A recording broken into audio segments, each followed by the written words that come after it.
말이 그렇지만 우리 홍영선 목사님 벌써 그렇게 됐네요. 벌써 오셨나 싶더니 가시는 것 같아요. 근데 가시기 전에 죄송합니다. 우리가 뺏을 건 다 뺏고 보내드려야 되겠습니다. 그래서 너무너무 이렇게 성도님들과 말씀 나눠보면 정말 우리 목사님의 그 순수하신 것이 아니고 그 영성이 우리 목사님을 위시해서 여러 성도님들한테 다 전달이 되시는 것 같아요. 그러니까 희한하죠? 저는 두 번째 뵙구나. 전에 말고. 근데 그때 뵌 분이 아닌가. 더 잘생겨지신 것 같아요. 그때보다는. TV에 오셨을 때보다. 그래서 뭐 말씀도 잘 못 나눠봤는데, 하나님의 그 진리라는 것이 신묘막측해서 뭐 이렇게 태어나서 몇 번 만나보지 않은 분인데, 저분이 제 마음을 말씀을 통해서 움직이시고, 그리고 동의가 될 뿐만 아니라 은혜가 되는 그러한 말씀이 이렇게 선포되는 것이 저는 항상 기적 같은 일인 것 같아요. 그것이 한국어를 하기 때문에 이해가 되는 것이 아닌 것 같습니다. 말씀하신 것처럼 마라나타라는 말을 중국 우리 선교팀으로부터 파키스탄에서 계신 것 같이 언어가 그 언어가 아니고 영이 통하기 때문에 한 마음이 되어서 우리가 움직여지지 않나, 저는 그렇게 믿고 있습니다. 여러분도 그렇게 믿으실 줄 믿습니다. 이 시간에 우리 기도하실 때 하나님 그렇습니다. 우리가 이제 마지막 그 집회이지만 이 시간을 통해서 우리 목사님, 하나님께서 우리 홍영선 목사님 그리고 그 순복음 우리 휴스턴 순복음교회에 역사하셨던 일들을 우리가 좀 받길 원합니다. 주장하기를 원합니다. 하나님, 우리도 그런 바를 권리가 있습니다. 이렇게 주장하시면서 기도했으면 좋겠습니다. 하나님, 이 시간에 그걸 우리에게도 허락하셔서 하나님, 정말 우리가 동역해서 우리 휴스턴 순복음교회와 동역해서 앞으로 세계 선교를 정말 마무리 짓는 일들을 우리 교회도 한몫을 담당하는 저희 되기 원합니다. 그래서 열심히 하나님 섬기는 그러한 저희들 되게 해달라고 기도했으면 좋겠습니다. 그리고 목사님, 이 시간에 다시 한번 하나님께서 성령 감화시켜 주실 때 우리에게 꼭 필요한 말씀을 허락해 달라고, 받는 저희들 마음이 오픈되어서 정말 하나님, 우리가 아멘으로 화답할 뿐만 아니라 행동이 변화되는 귀한 역사, 믿음이 생기는 귀한 역사가 있게 해달라고 이 시간에 같이 한번 통성으로 기도하겠습니다. 아버지 하나님, 우리를 감사합니다. 우리 귀한 목사님 보내주셔서 감사합니다. 정말 주님께서 이 시간을 축복하여 주셔서 하나님의 능력을 나타내심을 감사합니다. 아버지 하나님, 우리가 서로 보지 못하고 알지 못했던 사이이지만 주의 성령을 통하여서, 성령의 아버지 하나님이여 그 음성을 통하여서, 하나님 진리를 통하여서 우리가 아버지 은혜 받고 하나님, 우리가 다시 한번 도전받고 있는 것을 고백합니다. 이 시간에 다시 한번 하나님께서 인도하시고 축복 주실 때 하나님, 그곳에서 있었던 일들이 우리에게도 일어나는 역사가 있게 하여 주시길 원합니다. 이 시간에 우리 마음 깊은 곳에서 하나님, 주의 이름을 부르짖게 하여 주시옵시고 성령의 충만함이 임하게 하여 주시옵시고 우리의 생각이 변하여져서 이제 행위로 하나님께 예배드릴 수 있도록 축복하시고 인도하여 주시길 원합니다.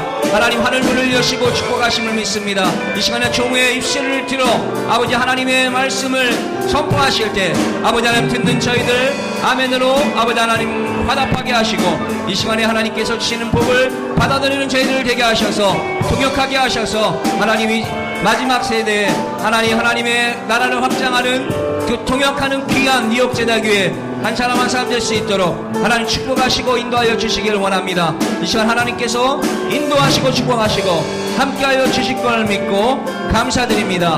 하나님, 인도하시고 역사하여 주시옵소서. 감사드리며 예수 그리스도를 받들어 기도했습니다. 아멘. 우리 다시 한번 인사 나누십니다. 예수님 이름으로 환영하고 축복합니다. 하나님께서 주시는 마음은 우리에게 평강이 있는 것입니다. 평강이 임하시면 성령께서 임하신 평강을 주시고 그 평강 가운데 우리가 하나님이 완전하신 것과 같이 우리도 완전하여질 줄 믿습니다. 완전한 생각을 하게 되고 그 생각을 통해서 우리의 행동이 변해서 하나님이 주신 복들을 우리가 받아들이는 그런 삶을 살 줄 믿습니다. 이 시간에 하나님께 주시는 우리 평화 받기를 원합니다. 우리 평화로다 하나님께 올려드립니다.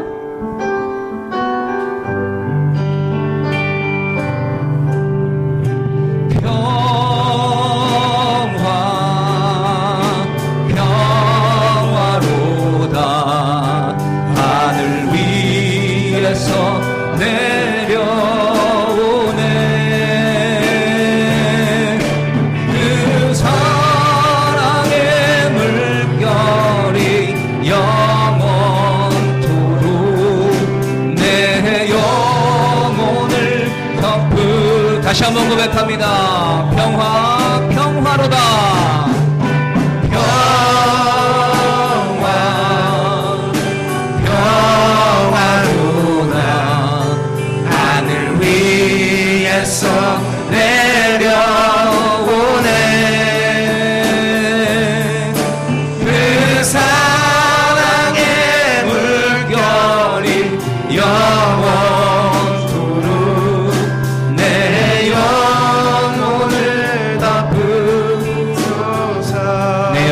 높이 내 영혼에 극히 깊은 맑은 가락이 울려나네 맑은 가락이 울려나네 아멘.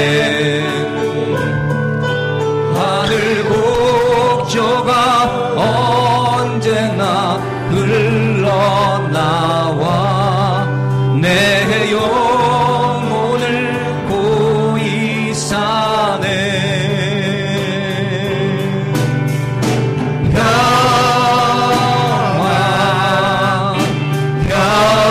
평화로다 하늘 위에서 내려오네 그 사랑의 물결이 영원토록 내 영혼을 덮으소서 내 맘속에 솟아난 내 맘속에 솟아난 이 평화는 깊이 묻힌 보배로다 나의 보화를 캐내어 가져갈 자 그 누구랴 안심일세 아멘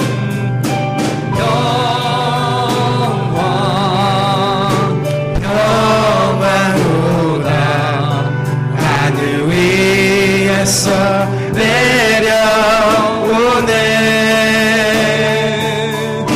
그 사랑의 물결이 영원토록 내 영혼을 덮은 이 땅 위에 험한 길 가는 동안 4절 찬양합니다 이 땅 위에 험한 길 가는 동안 참된 평화가 어디 있나 우리 모두 다 예수를 친구 삼아 참 평화를 누리겠네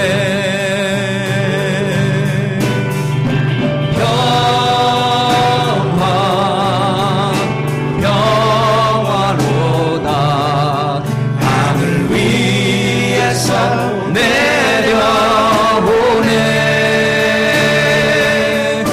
그 사랑의 물결이 영원토록 내 영혼을 덮으소서 다시 한번 고백합니다 평화로다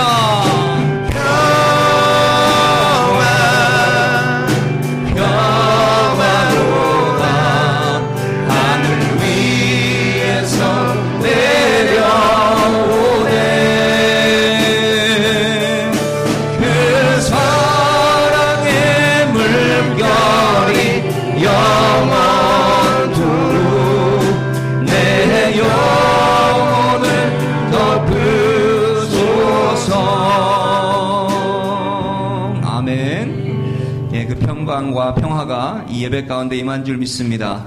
이 시간에 우리 박수 치면서 찬양합니다. 아름다운 마음들이 모여 우리 같이 한번 일어나 찬양할까요? 좀 피곤하시겠지만 일어나실 수 있는 분들은 일어나서 하나님께 영광 돌리기 원합니다. 우리 아름다운 마음들이 모여 박수 치며 찬양합니다.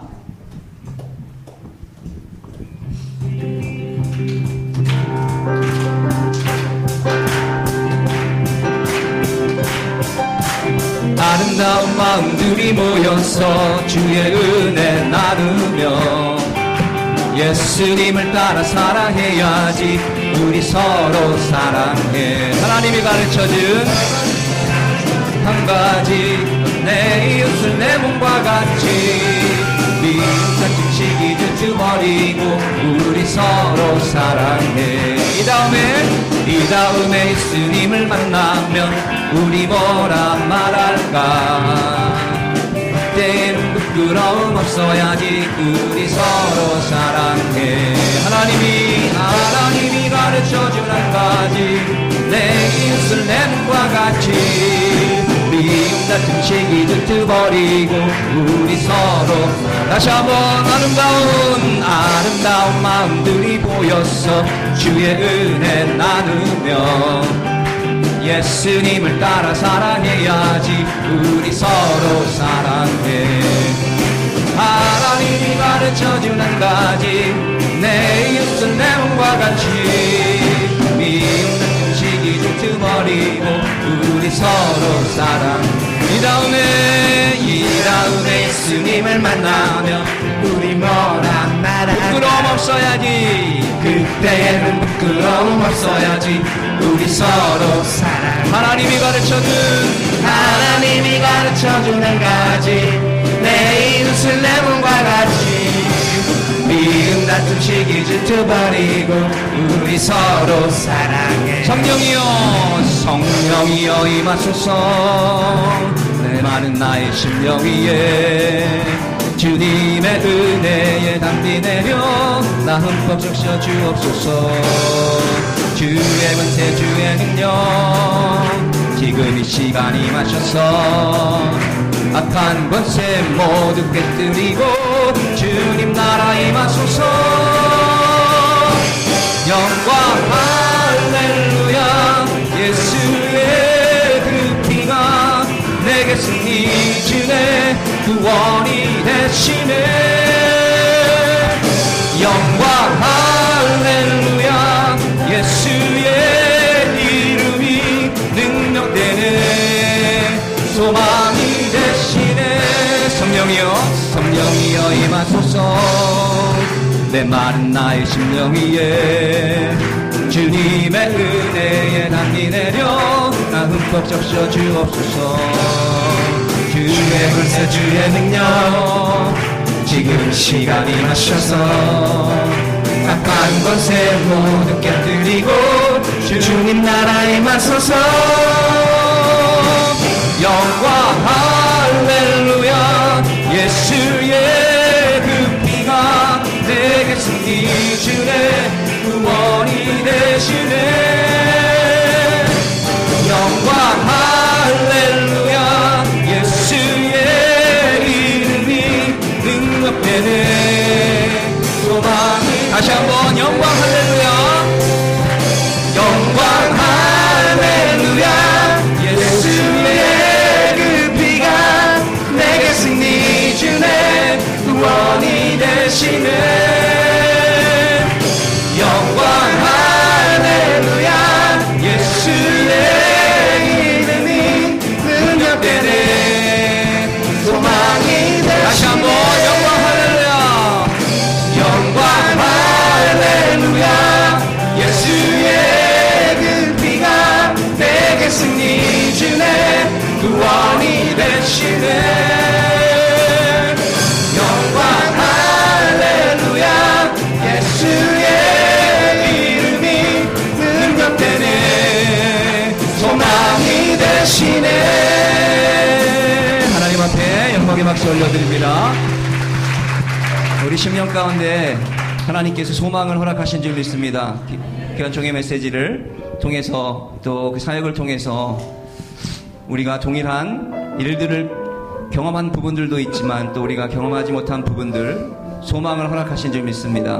우리에게 이 시간에 그 소망이 우리의 현실이 될 수 있도록 믿음을 허락하실 줄 믿습니다. 성령께서 하실 수 있습니다. 의지하시길 바랍니다. 이 시간에 허무한 시절 지날 때 하나님을 올려드립니다.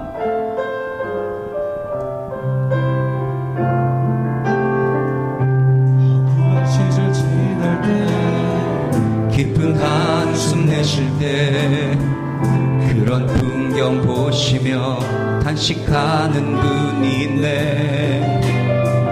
그와 같이 너희를 버려두지 않으니 내가 너희와 영원히 함께하리라. 다시 한번 허무한 시절 지날 때, 허무한 시절 지날 때 깊은 한숨 내쉴 때 그런 풍경 보시며 탄식하는 분이 있네. 그와 같이 너희를 버려두지 않으리. 내가 너희와 영원히 함께하리라. 고백합니다. 성령이 오셨네. 성령이 오셨네. 내 주에 보내신 성령이 오셨네. 우리 가운데, 우리 인생 가운데 주님 찾아오셔서 그 나라 꿈꾸게 하시네. 억눌린 자 갇힌 자, 억눌린 자 갇힌 자, 자유함이 없는 자, 피난처가 되시는 성령님 계시네. 주의 영이 계신 곳에 참 자유가 있다네.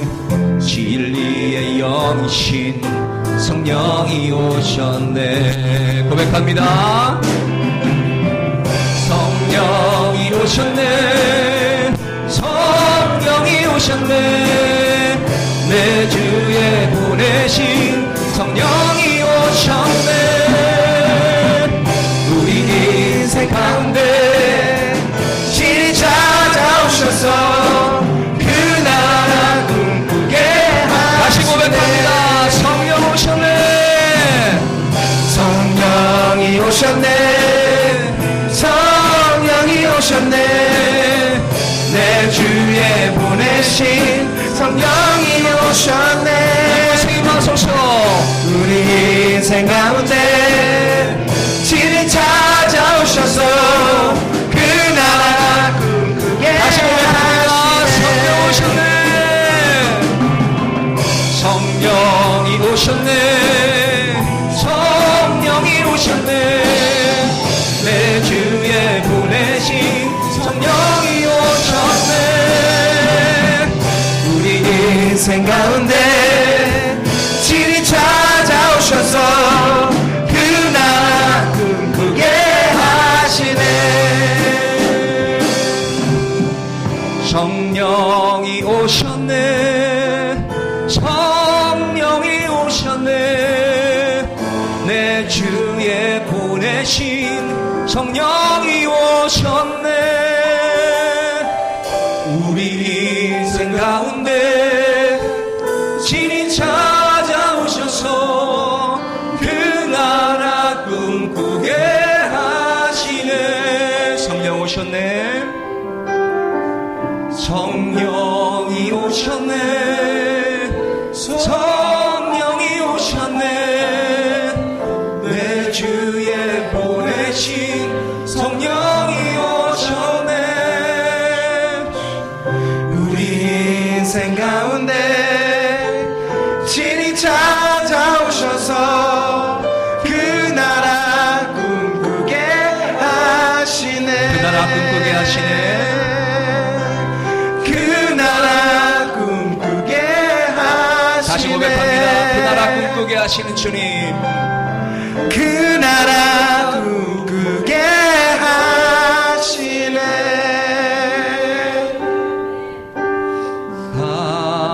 하나님의 음성을 듣고자 기도하면 귀를 기울이시고 내 기도를 들어주신다네. 아멘. 깊은 웅덩이와 수렁에서 끌어주시고 나의 발을 반석 위에 세우시사 나를 튼튼히 하셨네. 새 노래로 부르자 랄라라. 하나님께 올린 찬송을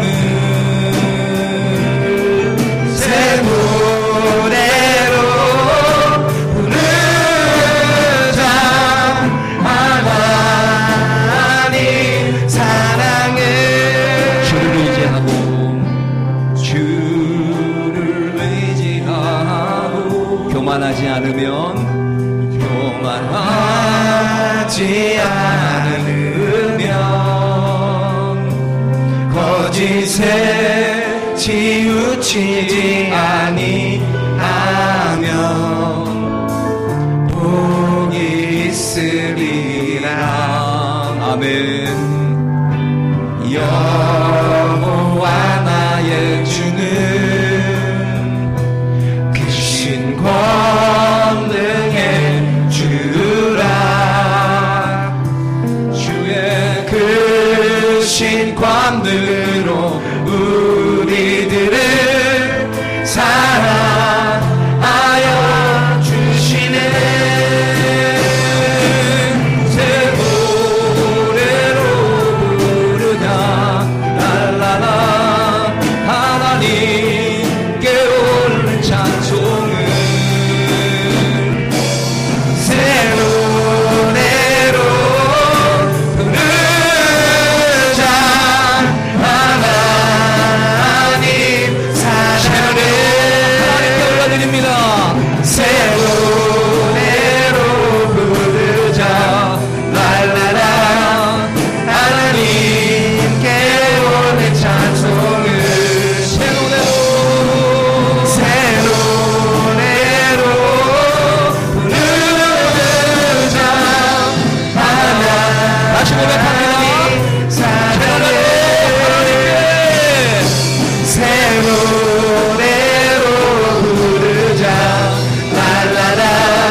더 큰 은혜를 주시기를 기뻐하십니다. 주님의 성령으로 우리를 새롭게 해달라고, 주여 우리를 붙잡아 달라고, 주여 우리를 일으켜 달라고, 오늘 마지막 성회를 통해서 우리가 새롭게 되게 해달라고 우리 같이 주여 삼창하시고 간절히 부르짖어 통성으로 기도하십니다.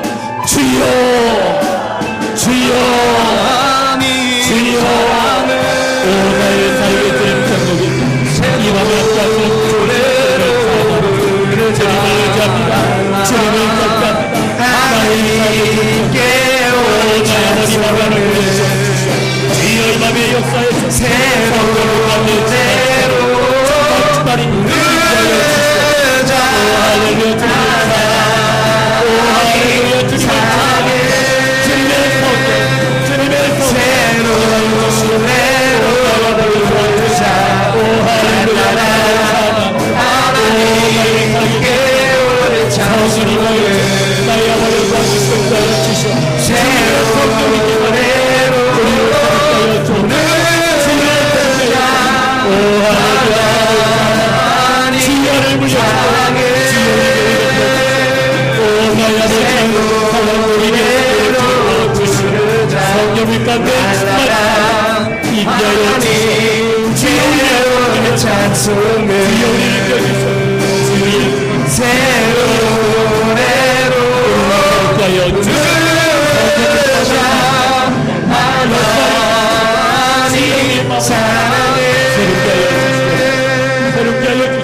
역사하여 주시옵소서. 인도하여 주시옵소서. 존귀하신 우리 아버지 하나님, 은혜와 사랑을 진심으로 감사를 드립니다. 주님께서 저희들을 사랑해 주셔서 창립 21주년에 하나님이 사랑하시는 귀한 종을 저에게 보내주시고 시간 예비하신 말씀과 은혜와 성령으로 우리를 충만케 해주심을 아버지 진심으로 감사를 드립니다. 주님, 이제 21주년을 맞이하며 저희 교회가 더욱 도약하기를 원합니다. 주님을 기쁘시게 해드리는 교회 되길 원합니다. 우리 하나님 다시 한번 성령으로 기름 부어주시고 우리를 일으켜 주시옵소서. 사랑하는 성도들 지치지 않게 도와주시고 은혜와 성령으로 충만해져서 주님의 심정을 가지고 세상으로 갈 수 있도록 도와 주시옵소서. 마지막 성에 사랑하는 종이 있으려 기름 부어주시고 사랑하는 종을 통해서 주님의 심정을 대변해 주시고 우리를 다시 새롭게 해주심을 믿고 감사드리오며 우리 구주 예수 그리스도 이름으로 기도드리옵나이다. 아멘. 주님을 사랑하시면 크게 아멘 하시 바랍니다. 네, 앉으시면서 전후좌우로 인사 나누시 바랍니다. 마지막 성의 축복의 주인공이 되시 바랍니다. 마지막 성의 축복의 주인공이 되시 바랍니다. 이제 보니까 한 번씩은 다 참석하셨기 때문에 이제 강사 소개를 이제 안 하겠어요.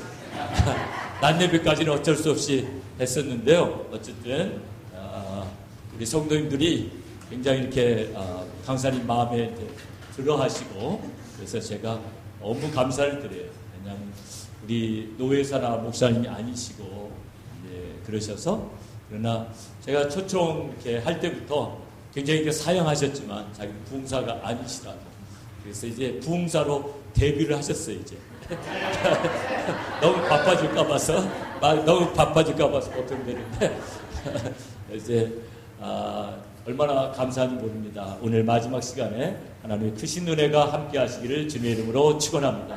목사님 나오실 때 오른손 들어 할렐루야로 맞이하십니다. 할렐루야.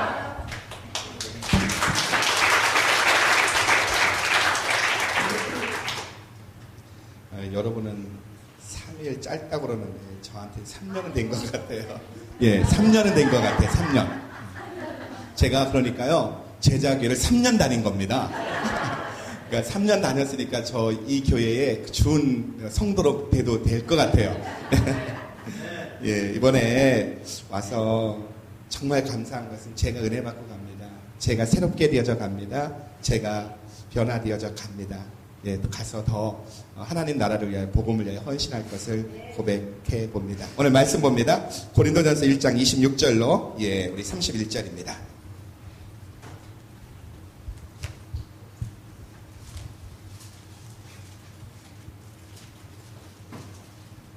예, 고린도전서 1장 26절로 31절 찾으신 줄 알고 제가 한 절 읽고 여러분이 한 절 읽고 교독합니다. 263페이지입니다. 26절입니다. 형제들아 너희를 부르심을 보라. 육체를 따라 지혜 있는 자가 많지 아니하며 능한 자가 많지 아니하며 문벌 좋은 자가 많지 아니하도다. 27절 시작.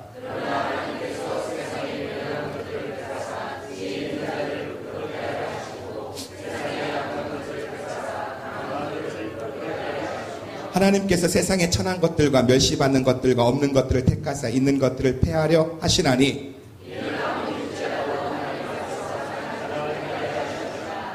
너희는 하나님께로부터 나서 그리스도 예수 안에 있고 예수는 하나님께로부터 나와서 우리에게 지혜와 의로움과 거룩함과 구속함이 되셨으니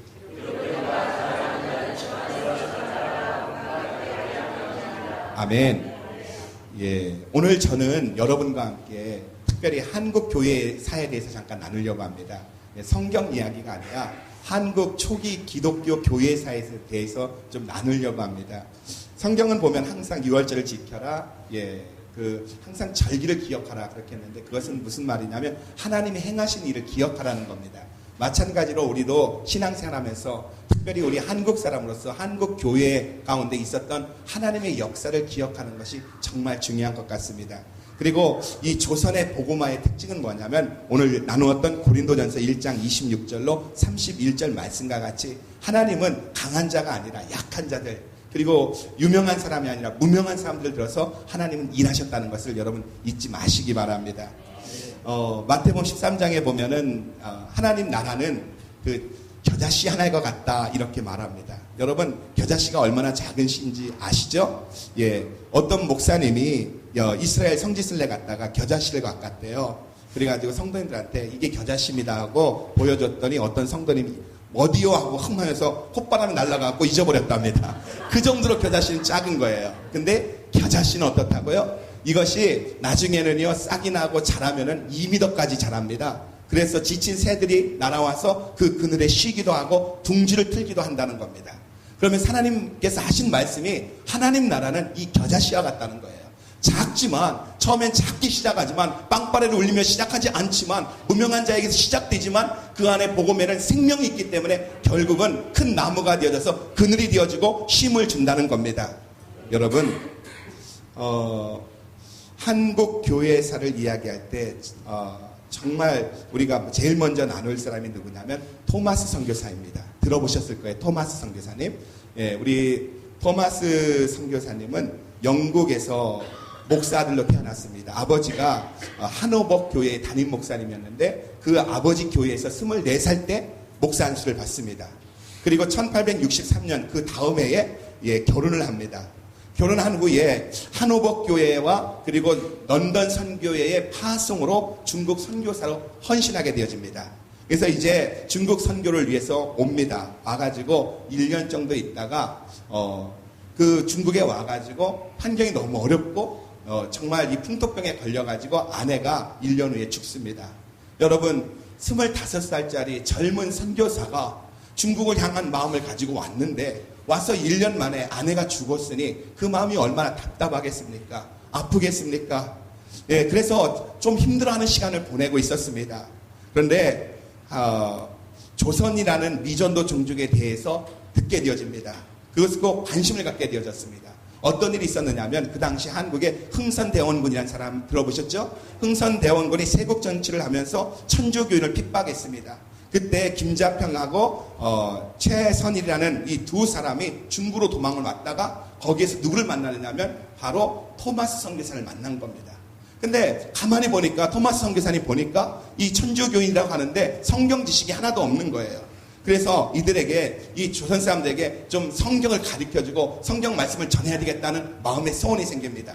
그래가지고 아내가 죽어서 낙담하고 절망하다가 이 조선의 소식을 듣고 이제 서해안 일대로 옵니다. 그래서 서해안 일대 섬을 돌면서 2개월 동안 어떻게 하느냐면요, 거기에서 한국말을 배우기 시작합니다. 그리고 자기가 가져온 한문 성경을 나누어 줍니다. 그리고 중국에 돌아갔습니다.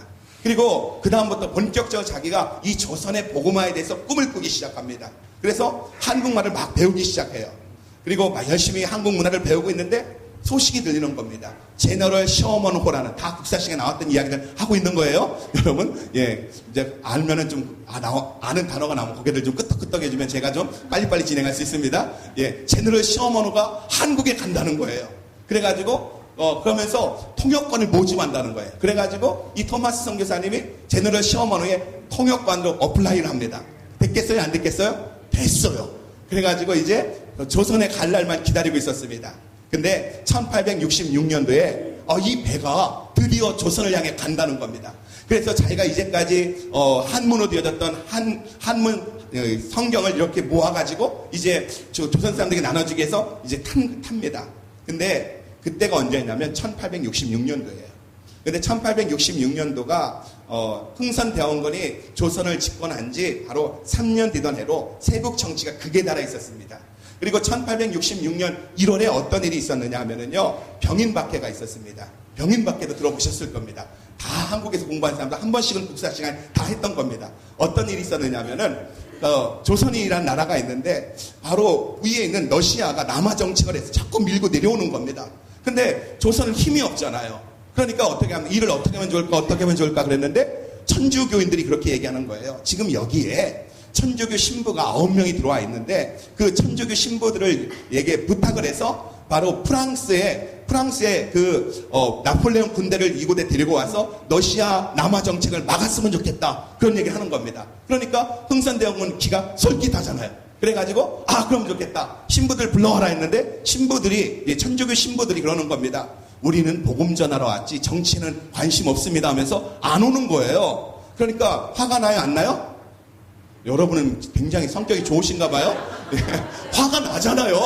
그런 상태였는데 이 러시아가 내려오다가 잠깐 또 멈춰버리는 겁니다. 그런데 화가 난 상태에서 들리는 소식은 바로 이 천주교인들이 이 조정을 문란하게 만든다는 겁니다. 그래가지고 사람들이 세국 정치 쪽을 관심 있는 사람들이 천주교인을 박해해야 된다고 이야기를 하는 겁니다. 그래서 천주교인을 박해하기로 시작했습니다. 그래서 그해 1866년도에 천주교인 8,000명과 프랑스 신부 9명을 참수시킵니다. 이게 바로 병인박해입니다. 근데 그 중에 신부 한 명이 살아서 도망을 갔어요. 어디로 갔느냐면 중국으로 도망갔습니다. 근데 마침 중국에 프랑스 군대 군함이 와 있었습니다. 가서 쪼르륵 잃는 거예요. 그러니까 프랑스 군함이 화가 이렇게 나잖아요. 그래갖고 7척의 배를 보내서 조선을 옵니다. 오는데 강화도 일대를 돌아다니면서 이렇게 막 이 포를 쏴가면서 이렇게 하는 그 9명의 그 프랑스 신부를 죽인 사람들 다 참수시키고 너희가 9명을 우리 국민 9명을 죽였으니까 너희 국민 9,000명을 죽이겠다는 겁니다. 그러면서 통상조약을 맺으라는 겁니다. 근데 조선이 통상조약을 맺는 게 아니라 더 맹렬하게 그것을 방어를 했습니다. 그랬더니 웬일인지 그들이 더 이상 공격하지 않고 서해안 일대만 왔다 갔다 하며 40일 동안 탐색하고 강화도만 왔다가 어떻게 합니까? 다시 돌아갔습니다. 자, 그런 상태에서 어떤 배가요? 제너럴 시어머노가 대동강변을 타고 올라오는 겁니다. 평양 시내로 들어오는 겁니다. 그때 평양에 있는 사람들의 생각이 어떻게 했습니까? 얼마 전에 프랑스 군대가 해적고 지나갔는데 지금 제너럴 시어머노가 들어오니까 어떤 생각이에요? 그놈이구나. 그 생각을 한 겁니다. 제너럴 시어머노는 그런 의사가 없었어요. 그냥 무역선으로서 한국에 좀 그냥 들어온 거였는데 먼저 프랑스 군함 때문에 사람들이 머리 이렇게 화가 나가지고 그놈인게벼 그러면서 막 이 불화살을 쏘고 막 총을 쏘고 야단 난 겁니다. 그러니까 제너럴 시어머노가 나중에는 어쩔 수 없이 포를 쏘기 시작합니다. 대포를 쏘고 대동강변을 왔다 갔다 하는 겁니다. 자, 그러다가 이 제너럴 시어머노가요 갑자기 배가 딱 멈춰요. 왜 그러느냐면은 홍수가 나서 대동강물이 이렇게 불어서 흘러가다가 갑자기 썰물이 되면서 바다 썰물이 되면서 물이 쭉 빠지는 바람에 이 배가 어디에요? 모래톱에 걸려버린 거예요. 그러니까 이제는 오도 가도 못한 상태가 됩니다. 그러니까 똑똑한 우리 조선 사람들이 어떻게 합니까? 상류에다가요 이렇게 이제 돛담배 뗏목에다가 장작을 잔뜩 싣고 거기다가 화약을 잔뜩 실어가지고 그 위에서 불을 붙여갖고 흘러보내는 겁니다. 그러니까 어떻게 해요? 그게 흘러와가지고 배에 부딪히니까 배가 불이 나버린 겁니다. 그러니까 유유히 다니던 배가 거의 불이 붙으니까 사람들이 이제 어떻게 합니까? 못 견디고 다 뛰어내려서 헤엄쳐갖고 나오는 겁니다. 그 순간 조선 군인들이요 칼을 들고 있다가 한 명씩 죽이는 겁니다. 자, 이제 토마스 선교사님 가만히 보니까 이제 큰일 난 거예요. 그래서 자기가 있는 성경을 한 움큼 안고서요 배에서 뛰어내려가지고 막 이제 대동강변을 향해 달려갑니다. 가면서 뭐라고 외쳤겠어요? 예수 믿어요. 예수 믿어요. 영어로 했겠죠? 예수 믿어요 하면서 갔습니다. 갔는데 딱 그 앞에 누가 서 있느냐면 박춘권이라는 병사가 딱 서 있는 거예요. 귀걸이 장대가 이만하고. 한번 보여줄까요? 우리 박춘권 아저씨. 우리 아까랑 호흡 같이 하기로 한 자매님 어디 가셨어요? 그러면은 자, 괜찮아요.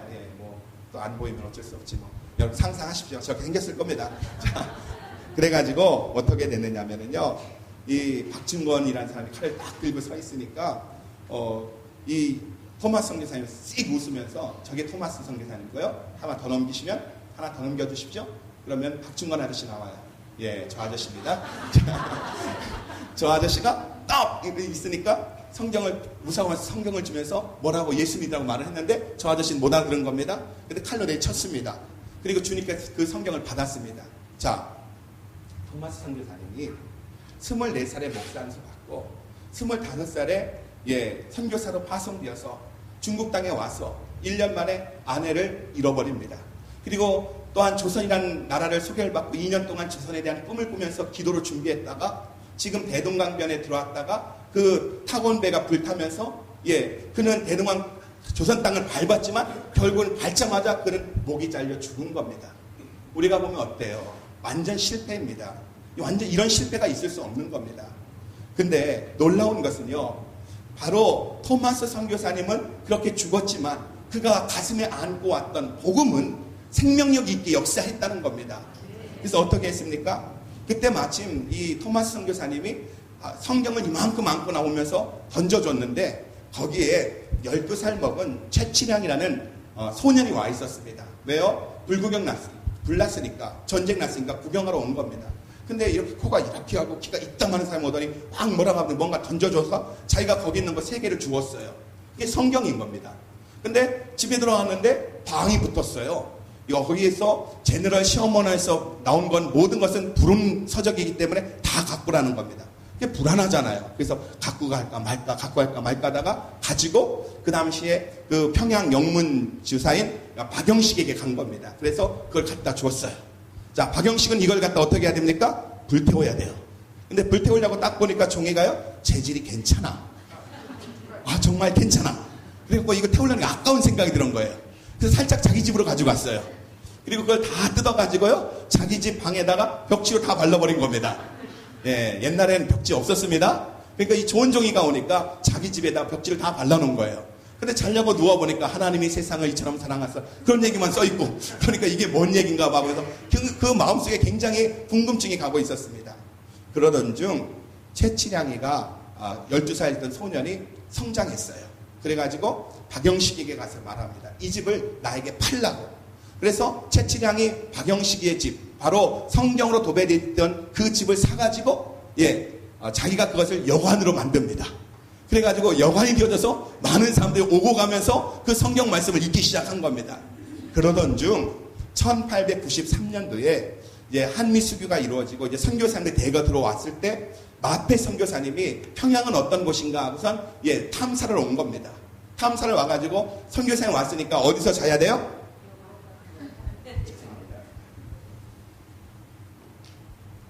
어디서 자야 됩니까? 여관에 자야죠. 여관에서 자기 위해서 딱 들어갔는데 그게 누구네 여관? 바로 최치량이 운영하는 여관이었던 겁니다. 그래서 가만히 가서 보니까 깜짝 놀란 거예요. 성경 말씀이 쫙 벽에 다 붙어 있는 겁니다. 근데 지금 몇 년 된 거예요? 13년 된 겁니다. 13년. 근데 그동안에 하여튼간 어쨌든 그것을 보고 깜짝 놀래갖고 물어봤더니 여차저차 해가지고 어떤 코 큰 사람이 왔다가 여차저차 해서 이렇게 됐다는 얘기를 쫙 해주는 겁니다. 그래가지고 마페 선교사님이 그 최치량을 불러서 얘기합니다. 이게 뭔지 아느냐고, 이 말씀이 뭔지 아느냐고. 그래서 그에게 복음을 전합니다. 그랬더니 최치량이 이미 성경을 읽었었기 때문에 마음속에서 그 복음을 그 자리에서 받아들입니다. 그리고 예수를 만납니다. 예수를 만나고 난 다음에 그가 어떻게 합니까? 너무 감사해서 자기 집을 바로 선교본부로 내어놓습니다. 그래가지고 그 집이 어떻게 되냐면 교회가 된 거예요. 교회. 그래가지고 그 집에서 사람들이 모여서 예배를 드리는데 그곳이 어디였느냐면 널다리골에 있었기 때문에 그 교회 이름은 널다리골 교회다 해가지고 한국의 최초의 교회인 널다리교회가 세워지게 되어진 겁니다. 최초의 교회는 아니지만 널다리교회가 세워졌습니다. 근데 이 남자들이 모여서 이제 그 당시는 조선이었기 때문에 남자 여자가 구별되어져서 남자들만 예배를 드리는 거예요. 그랬는데 남자들이 와서 예수 이야기 하니까 여자들도 궁금해하고 또 그 여자들에게 또 얘기를 해주잖아요. 조곤조곤 얘기해주니까 여자들이 예수를 믿은 겁니다. 그러니까 자기들도 예배 드리고 싶어요. 근데 남자와 여자가 함께 예배를 드릴 수 없어서 여자들도 교회를 또 세웠습니다. 그것이 사창골이었기 때문에 바로 사창골 교회다 해갖고 세워진 겁니다. 남자들은 널다리골 교회에서 예배드리고 여자들은 사창골 교회에서 예배를 드린 겁니다. 근데 어느 날 말씀을 배우니까 남자와 여자가 하늘나라에선 다 똑같은데 우리가 이렇게 따로 드리면 되겠느냐, 한 교회로 좀 합치자, 그런 의견이 나와가지고 장대현 골로 교회를 옮기면서 교회 이름을 바꿨습니다. 그래서 사창골 교회와 널다리골 교회가 합쳐져갖고 장대현 교회가 되어진 겁니다. 그리고 그 장대현 교회가 여러분이 잘 알듯이 한국의 1907년에 평양 대부흥을 가져왔던 길선주 장로님이 목회했던 그 교회가 바로 장대현 교회라는 겁니다. 여러분, 복음은 땅에 떨어지지 않습니다. 복음은 실패하지 않습니다. 우리가 현재 보기에는 실패한 것 같지만, 토마스 선교사님 실패한 것 같지만, 복음은 바로 이런 하나님의 놀라운 부흥을 가져오는 줄 믿으시기 바랍니다. 그러던 중 존 로스 선교사님이라는 분이 계셨어요. 이분은 스코틀랜드 장로교회 소속입니다. 항구 도시에서 태어났어요. 그래서 항구 도시니까 매일 배들이 왔다 갔다 하는, 무역하는 배들이 왔다 갔다 하는 겁니다. 그래서 그는 그렇게 생각을 했습니다. 지구 건너편에 어떤 나라들이 있을까 늘 그런 꿈을 꾸고 있다가 이분이 에딘버러 장로 신학교 대학에 들어갔습니다. 근데 그곳에서 선교사의 꿈을 꾸게 되어집니다. 근데 이 잔 로스 선교사님이요, 언어에 아주 특별한 은사가 있었던 겁니다. 그래서 언어가 뛰어나니까 너는 세계 언어 중에서 가장 어려운 언어를 해라 해서 중국어를 했어요. 그래서 중국 선교사가 되어져서 옵니다. 그래서 30살에 스튜어트라는 아내와 결혼해가지고 안수받고 캐나다를 거쳐서 밴쿠버를 거쳐서 2개월 동안 태평양을 건넌 다음에 이제 바로 중국으로 왔습니다. 그리고 조금 있다가 맥킨타이어라는 청년 선교사님이 또 오게 되어집니다. 그래서 이제 잔 로스 선교사님 부부와 맥킨타이어 총각 선교사님 3명이서 중국 선교를 하고 있었습니다. 그런데 복음을 전하겠다는 사명으로 중국까지 왔는데요. 중국의 영하의 날씨가 너무너무 힘든 겁니다. 영하 25도씩 내려가니 너무너무 추운 거예요. 여러분, 한국 뉴욕 추위도 춥겠지만 한국 그 만주 벌판에 그 추위가 얼마나 했겠습니까? 물만 딱 뿌리면은요, 물이 막 얼어가 뚝뚝 떨어지는 겁니다. 그럼도 추운 겁니다. 그래갖고 너무너무 힘든 거예요. 그래서 아유 선교 포기하고 돌아갈까 말까 하다가 그러던 중에 그 혹한 속에서 스튜어드 선교사님이 임신을 내고 아기를 낳습니다. 근데 아기 이름이 드리먼트예요. 근데 추위 속에서 한국 사람은 그 산후조리 하는 방법이 있고 또한 미국 사람은 산후조리 하는 방법이 있는데 추위 속에서 미국식으로 산후조리를 하다 보니까 산후조리가 잘못된 거예요. 그래가지고 결국 병으로 인해서 사모님이 죽습니다. 자, 아기를 낳고 어린 아기만 놓고 죽은 거예요. 자, 그 속에 노스 선교사님 마음이 어떻겠어요? 선교하겠다고 왔는데 바로 아이 낳고 조금 있다가 부인이 죽고 남겨진 핏덩어리 애기만 남게 되어진 겁니다. 근데 우리 같으면 그럼 애기 키운 다음에 나중에 선교하러 와야지 그럴 텐데 로스 선교사님은 그렇게 생각하지 않은 겁니다. 오히려 내가 이 중국 땅을 위해서 중국 민족을 위해서 죽은 내 부인의 목까지 내가 더 사명감으로 새롭게 중국 선교를 해야 되겠다고 전략을 짭니다. 하지만 문제가 뭐냐면 핏덩어리 드리먼트 아기를 양육하는 겁니다. 중국 사람들이 양육한다고 하는데 그게 잘 안 되는 거예요. 그래서 어떻게 합니까? 결국은 여동생 캐서린에게 편지를 씁니다. 이만저만해서 네 언니가 죽었다. 드리먼트가 교육이 필요하다. 네가 와서 좀 해줄 수 있겠냐? 그러니까 동생 캐서린이 오케이 하고 온 거예요. 자, 그래가지고 왔는데 가만히 보니까요. 어느 날 보니까 동생 캐서린하고 총각 선교사였던 누구요? 맥킨타이어하고 갑자기 눈치가 이상해요. 얘기하다 보면 지들 둘이 그만 가고 가만히 보면 뭔가 썸 타는 것 같아요. 그래가지고 물어봤어요. 니들 좋아하냐? 좋아한대요. 사랑하냐? 사랑한대요. 결혼할 거냐? 하겠대요. 그래서 결혼시켰어요. 그래가지고 이제는 처음에는요, 로스 선교사님하고 스튜어드 선교사님 총각, 우리 맥킨타이어 선교사님하고 했는데, 이제 스튜어드 선교사님이 하늘나라 가고, 이제는 오히려, 우리 로스 선교사님과 동생 캐서린과 그 동생의 남편인 맥킨타이어가 셋이서 이제 선교하기 시작한 겁니다. 근데 문제가 생겨버렸습니다.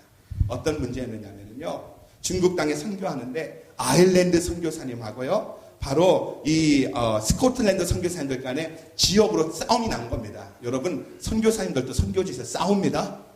제가 충격적인 얘기 들었어요. 뭐냐면요, 선교사님들이 가면 되게 이렇게 한 가정씩 있는 게 아니라 공동체로 이루어져 있잖아요. 부부 선교사님도 있고 싱글 선교사님도 있는데 한 번은 어떤 선교 그 모임에서 대싸움이 일어났다는 겁니다. 뭐냐면요, 막 주님을 위해 살겠다고 아프간 민족을 위해 살겠다고 갔던 사람들인데. 한국에서 누가 라면을 한 박스 갖고 왔대요. 그랬는데 가만히 보니까요, 자기들은 부부라고 두 봉지 가지고 자기는 싱글이라고 한 봉지 주더라는 겁니다. 근데 가만히 집에 들어가 생각해 보니까 방에 와서 생각하니까 되게 억울하더래요. 왜 지네들 두 개 가지고 난 하나 줘? 그런 생각이 들더랍니다. 그래서 라면 한 봉지 때문에 싸움이 났다는 거예요. 근데 지금 아일랜드 선교사님하고 스코틀랜드 선교사님들 간에 바로 지역 때문에 싸움이 난 겁니다. 근데 그때 이제 아이디어를 낸 게 선교 구역을 좀 분할하자. 그래서 우리가 서로 대립하지 말자. 한 지역 갖고 싸우지 말자 한 겁니다.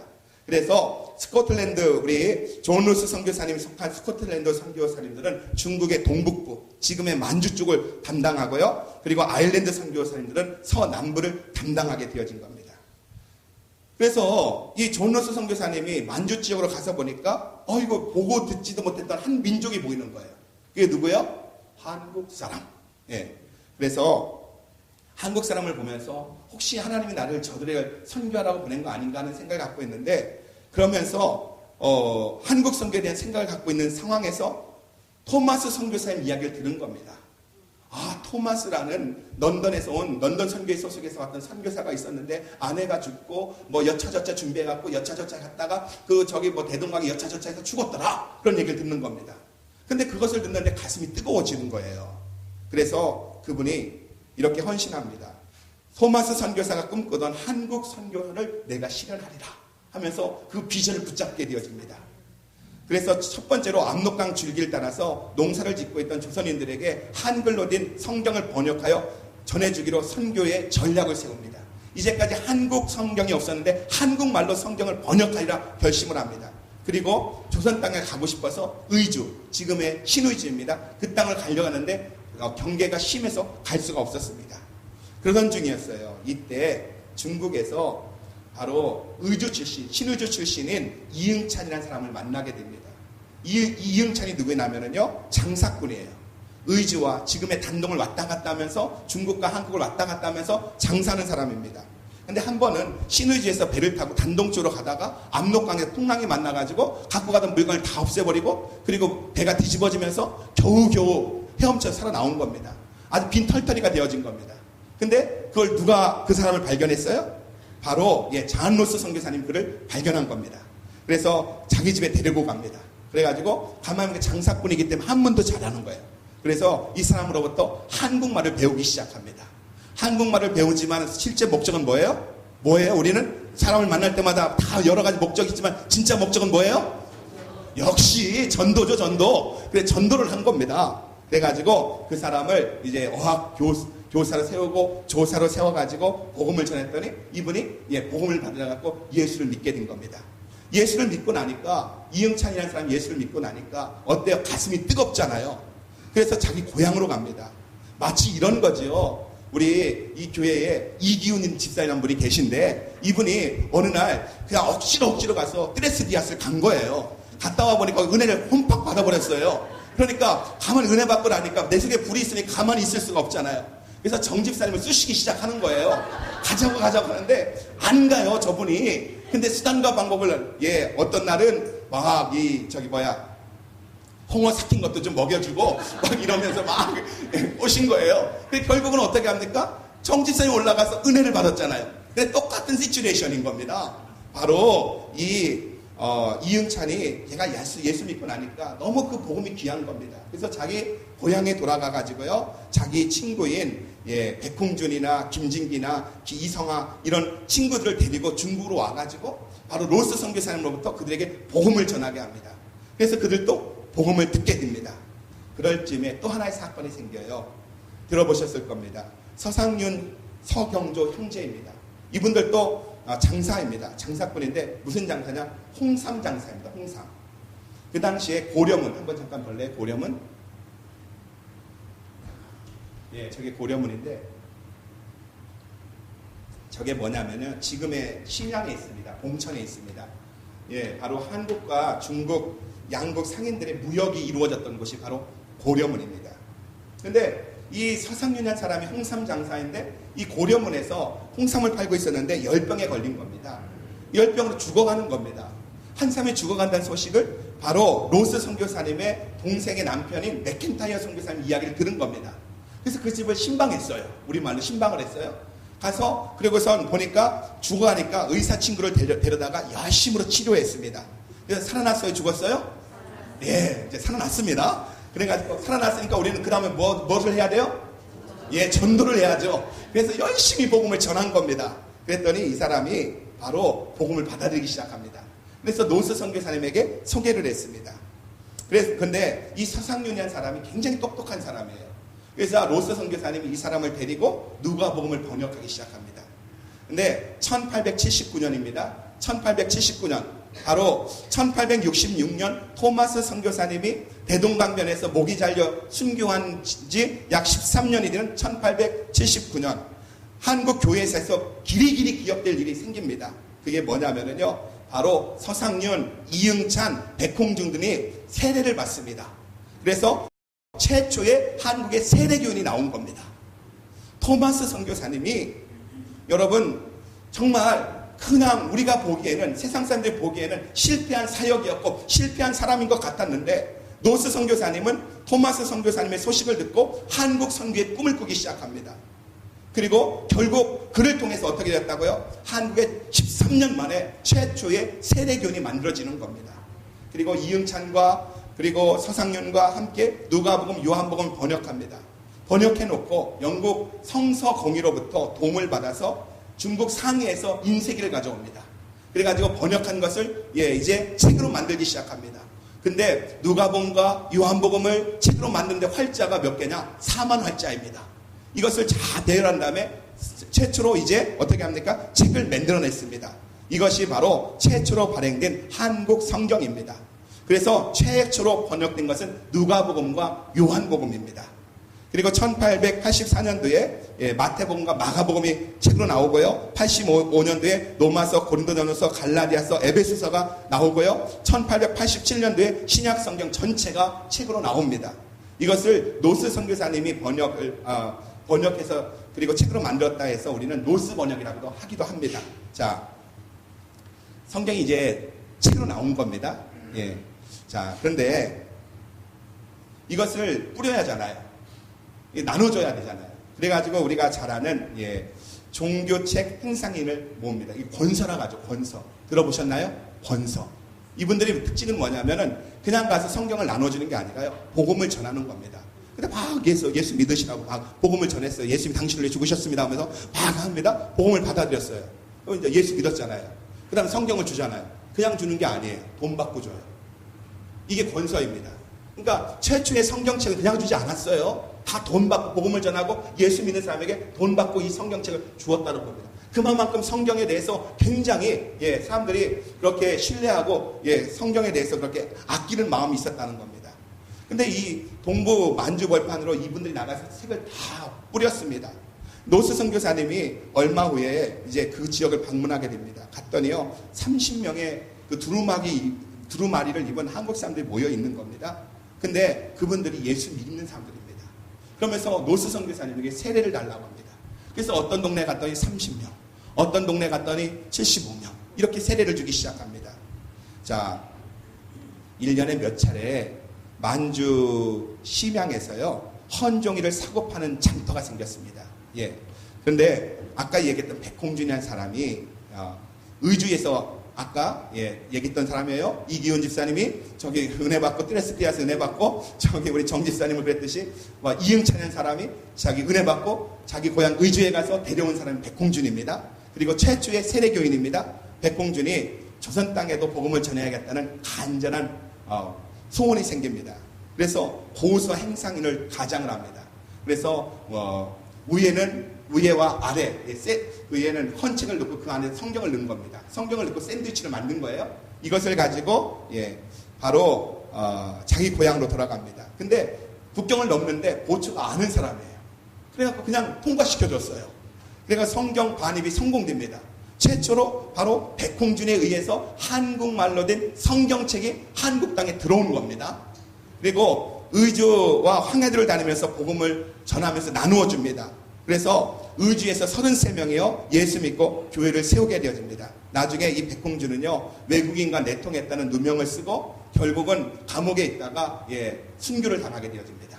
이렇게 최초로 이제 복음이 들어왔고요, 책이 들어왔고요. 서상윤이라는 사람 아까 이야기했죠. 홍삼장사.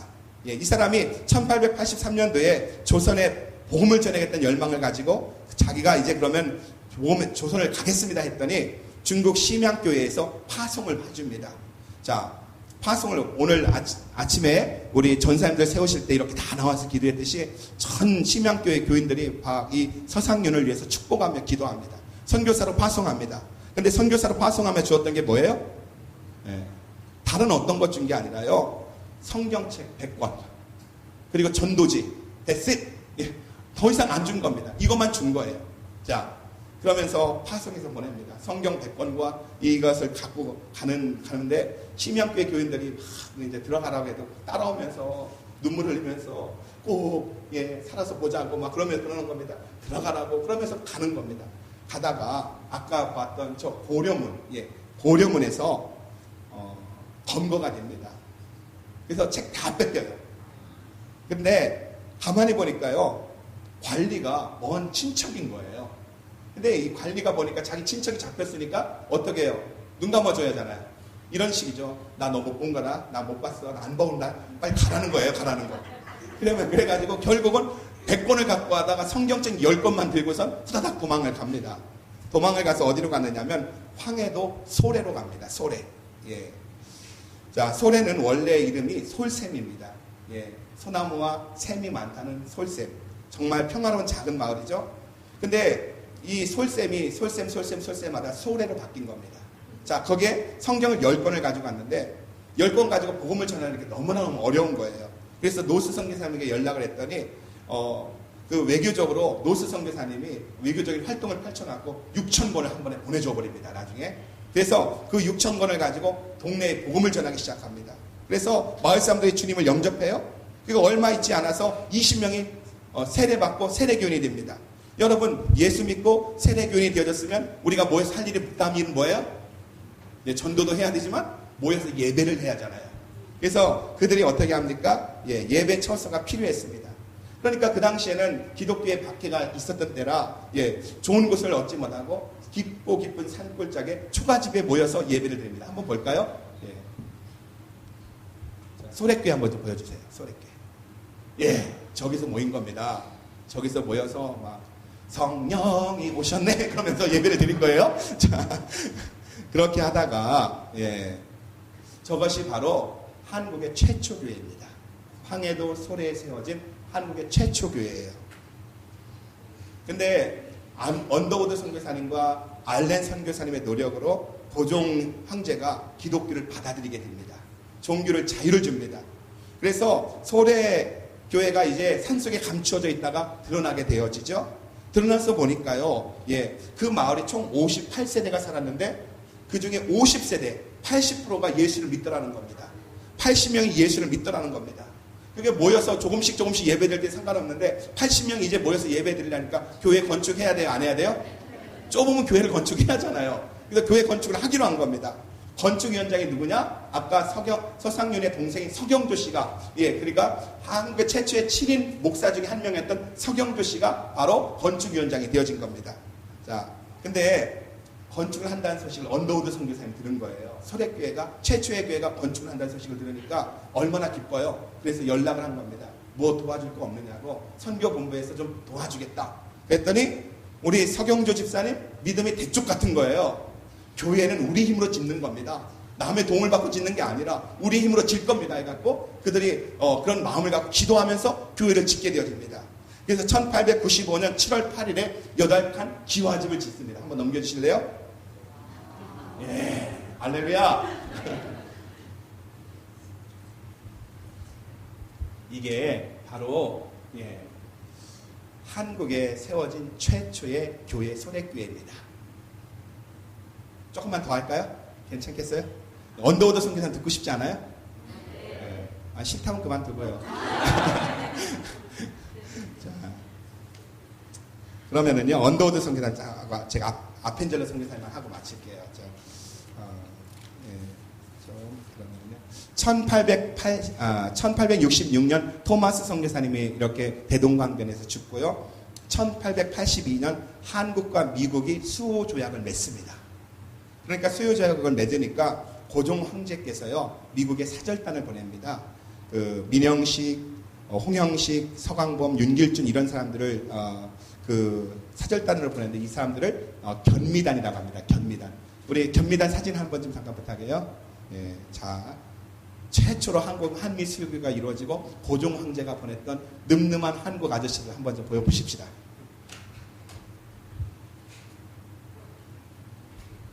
거기 아저씨들 여럿이 삭가 쓰고 이렇게 찍은 사진이 있는데, 그러면 나중에 찾는 대로 보여 좀 주시고요. 저 아저씨들이에요. 82년에 수교를 맺고요. 83년에 견미단이 이제 떠나가는 겁니다. 7월에 제물포에서 그 미군 해군 함정을 타고 그 출발해서 2개월 동안 출발해서 9월달에 샌프란시스코에 도착을 한 겁니다. 자, 여러분, 이분들이, 저 아저씨들이 그 미국 샌프란시스코에 도착한 다음에 어떤 생각을 했을겠어요? 우리도 미국에 처음 올 때 어떤 생각을 하고 왔겠습니까? 저분들은 더 심했을 거예요. 저들의 집은 어떻게 생겼을까? 방은 어떻게 생겼을까? 그리고 무엇을 먹을까? 화장실은 어떻게 생겼을까? 막 별의별 생각 다 한 겁니다. 그러면서 샌프란시스코 내렸습니다. 그래가지고 이제 대륙 횡단 열차를 올라탄 겁니다. 자, 근데 얼마나 저분들이 그렇습니까? 그 당시 9월이에요. 9월. 얼마나 더웠겠어요. 그 대륙을 지나가면 얼마나 더웠겠습니까? 에어컨도 없는데. 근데 우리는 굳센 조선인 하면서 다리 딱 하고서 삭가 딱 쓰고 이러고 있는 겁니다. 그러니까 사람들이 기차를 타고서 저게 뭐야 막 웃는 거예요. 그러면은 보면서 그냥 제통을 지키면서 이렇게 가는 거예요. 가다 보니까 어떤 신사가 올라오는 거예요. 같은 칸에 타는 겁니다. 근데 알고 보니 가우처 목사님이에요. 볼티모어까지 가시는 분이에요. 그랬는데 이 가우처 목사님은 마태복음 24장 14절의 말씀을 믿고 있었어요.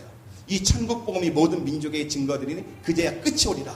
예, 모든 미전도 종족에게 복음이 증거되질 때 주님이 오신다는 그런 열정을 갖고 사실은 목사님이셨던 겁니다. 근데 가만히 들어보니까 이 사람들 어디서 왔느냐? 조선에서 왔대요. 그리고 얼마 전에 한미 수교가 이루어져서 지금 미국 대통령에게 인사하러 간다고 그렇게 얘기를 하는 겁니다. 그래서 그러냐고 하면서 이렇게 복음을 전하고 이야기를 했습니다. 그리고 이 가우처 목사님 교회로 온 거예요. 아마 정방영 목사님 같으셨나 봐요. 오자마자 무슨 얘기를 합니까? 여러분, 내가 오늘 조선이라는 민족을 만났습니다. 예, 그곳에는 선교사님이 한 명도 없다고 합니다. 그들은 미전도 종족입니다. 복음 없이 태어나서 복음 없이 살다가 복음 없이 죽어가는 미전도 종족입니다.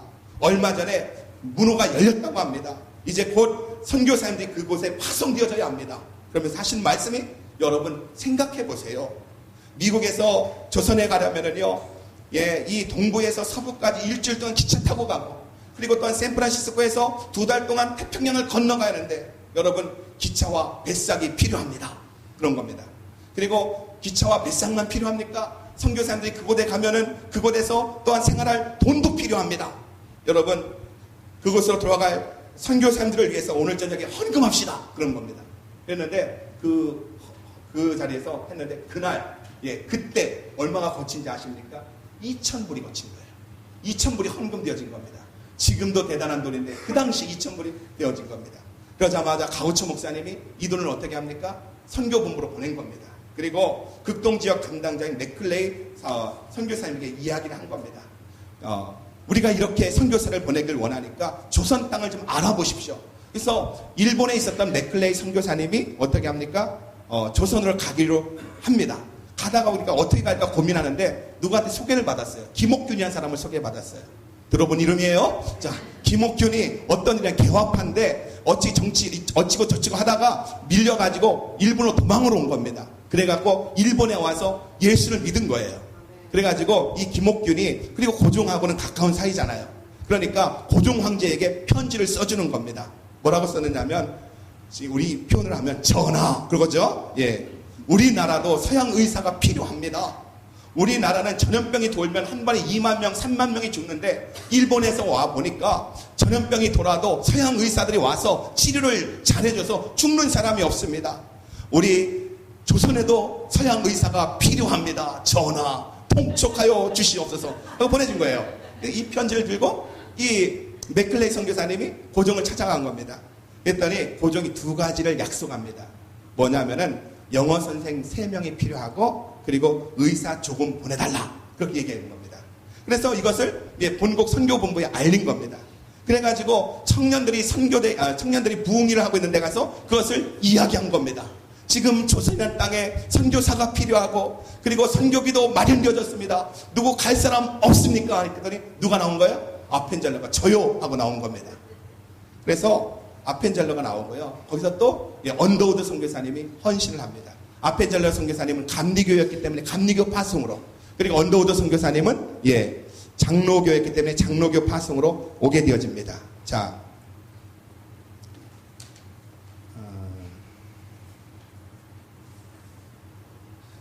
이들이 그래갖고 1885년 4월 5일날 부활주일날 이제 한국 제물포항에 도착을 합니다. 올해가 4월 5일이 부활주일이었어요. 예, 그때도 4월 5일이 부활주일이었습니다. 부활주일날 이분들이 온 겁니다. 제물포항에 도착을 했는데 거기에 밀렌이라는 고위 관직이 같이 있었기 때문에 폴크 공사가, 이제 한미 수교가 맺어졌으니 공사가 와 있었잖아요. 공사가 밀렌이라는 고위 관직자를 맞이하러 나왔고, 그리고 또 알렌 선교사님이 그 선교사님들을 맞이하러 제물포항에 나온 겁니다. 근데 보니까 이 폴크 공사가 보니까 낯선 서양인 3명이 딱 내리는 거예요. 누구예요? 총각인 언더우드 선교사님하고 아펜젤러 선교사님 2분가 딱 내리는 겁니다. 그것을 보니까 폴크 선교사님이 화가 머리끝까지 난 겁니다. 왜 왔느냐는 거죠. 아직도 위험한 나라에 왜 왔느냐는 거예요. 더군다나 여자는 더더욱 안 된다고, 무슨 여기 선교하러 오느냐고 하면서 화를 버럭버럭 내는 겁니다. 그랬더니 최초의 현대식 병원이었던 제중원의 알렌 선교사님이 설득을 합니다. 그래서 결국은 누구는 아펜젤러 선교사님 부부는 여자가 있다는 이유로 돌려보냅니다. 일본으로 돌려보내고 언더우드 선교사님만 포교 활동하지 않고 그냥 제주응원에서 일하는 사람으로 받아줍니다. 그래가지고 이분이 언더우드 선교사님만 들어오게 된 겁니다. 근데 재미난 거는요, 제물포항에서 누가 먼저 내렸느냐는 거예요. 장로교에서는 언더우드 선교사님 먼저 내렸다. 그리고 감리교에서는 아펜젤러 선교사님 먼저 내렸다. 이 싸움은 아니지만 서로가 막 얘기하는 겁니다. 그러니까 감리교는 우리가 먼저 왔다. 장로교는 우리가 먼저 왔다. 그러는 겁니다. 여러분 누가 먼저 온지 아십니까? 되게 사람들이 그냥 확실한 건 아닌데 아펜젤러가 아니겠는가. 서양이었기 때문에 레이디 퍼스트. 그러니까 아펜젤러 선교사님 부부가 먼저 내렸기 때문에 감리교에서는 자기들이 먼저 왔을 거라 이렇게 말하는 주장이 있다고 합니다. 자, 근데 언더우드 선교사님이요, 정말 미국의 그 모든 것을 포기하고 복음 전하기 위해서 조선 땅에 왔는데 제주문에서 약봉지나 싸고 심부름만 하고 복음을 전할 방법이 없는 겁니다. 26세 젊은 선교사인 언더우드는요, 복음 없이 태어나서 복음 없이 살다가 복음 없이 죽어가는 이 민족을 위해서 그저 눈물만 흘립니다. 그리고 그렇게 같이 선교하겠다고 왔던 아펜젤러 선교사님도 돌아갑니다. 그 속에서 언더우드 선교사님이 눈물로 기도하죠. 자, 우리 언더우드 선교사님의 기도 잠깐 한번 볼까요? 제가 읽어주는 것보다는 우리 영상이 있더라고요. 그래서 한번 잠깐 준비했습니다. 여러분 생각해 보십시오. 2개월 태평양 건너왔고 복음 전하고 조선을 사랑한다는 마음을 갖고 왔지만 복음을 전하지 못하고 답답한 그 아펜젤러의 마음을 담은 기도입니다. 그리고 오직 그곳에서 아펜젤러 선교사님은 오직 하나, 믿음으로 조선의 미래를 보고 있습니다. 유튜브에 있어요. 유튜브요.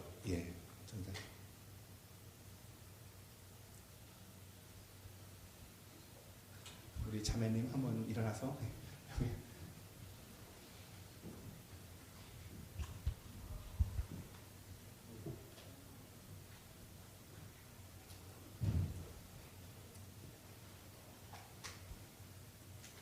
제가 10분만 더 할게요. 10분만.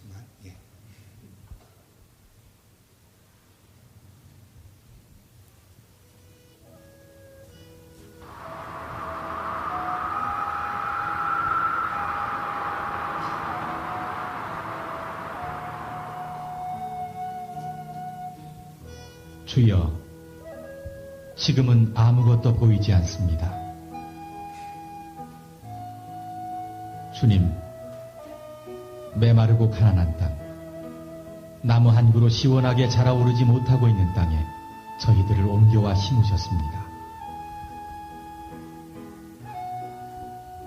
그 넓고 넓은 태평양을 건너왔는지 그 사실이 기적입니다. 주께서 붙잡아 뚝 떨어뜨려 놓으신 듯한 이곳, 지금은 아무것도 보이지 않습니다. 보이는 것은 고집스럽게 얼룩진 어둠뿐입니다. 어둠과 가난과 인습에 묶여있는 조선 사람뿐입니다. 그들은 왜 묶여있는지도 고통이라는 것도 모르고 있습니다. 고통을 고통인 줄 모르는 자에게 고통을 벗겨주겠다고 하면 의심부터 하고 화부터 냅니다. 조선 남자들의 속셈이 보이지 않습니다. 이 나라 조정의 내심도 보이질 않습니다. 가마를 타고 다니는 여자들을 영영 볼 기회가 없으면 어쩌나 합니다. 조선의 마음이 보이지 않습니다. 그리고 저희가 해야 할 일이 보이지 않습니다.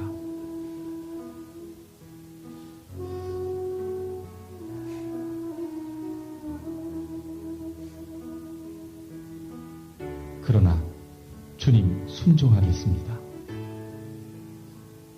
겸손하게 순종할 때 주께서 일을 시작하시고 그 하시는 일을 우리들의 영적인 눈이 볼 수 있는 날이 있을 줄 믿나이다. 믿음은 바라는 것들의 실상이요 보지 못하는 것들의 증거니라고 하신 말씀에 따라 조선의 믿음의 앞날을 볼 수 있게 될 것을 믿습니다. 지금은 우리가 황무지 위에 맨손으로 서 있는 것 같사오니 지금은 우리가 서양 귀신 양귀자라고 손가락질 받고 있사오나 저희들이 우리 영혼과 하나인 것을 깨닫고 하늘나라의 한 백성 한 자녀임을 알고 눈물로 기뻐할 날이 있음을 믿나이다. 지금은 예배드릴 예배당도 없고 학교도 없고 그저 경계의 의심과 멸시와 천대함이 가득한 곳이지만 이곳이 머지않아 은총의 땅이 되리라는 것을 믿습니다.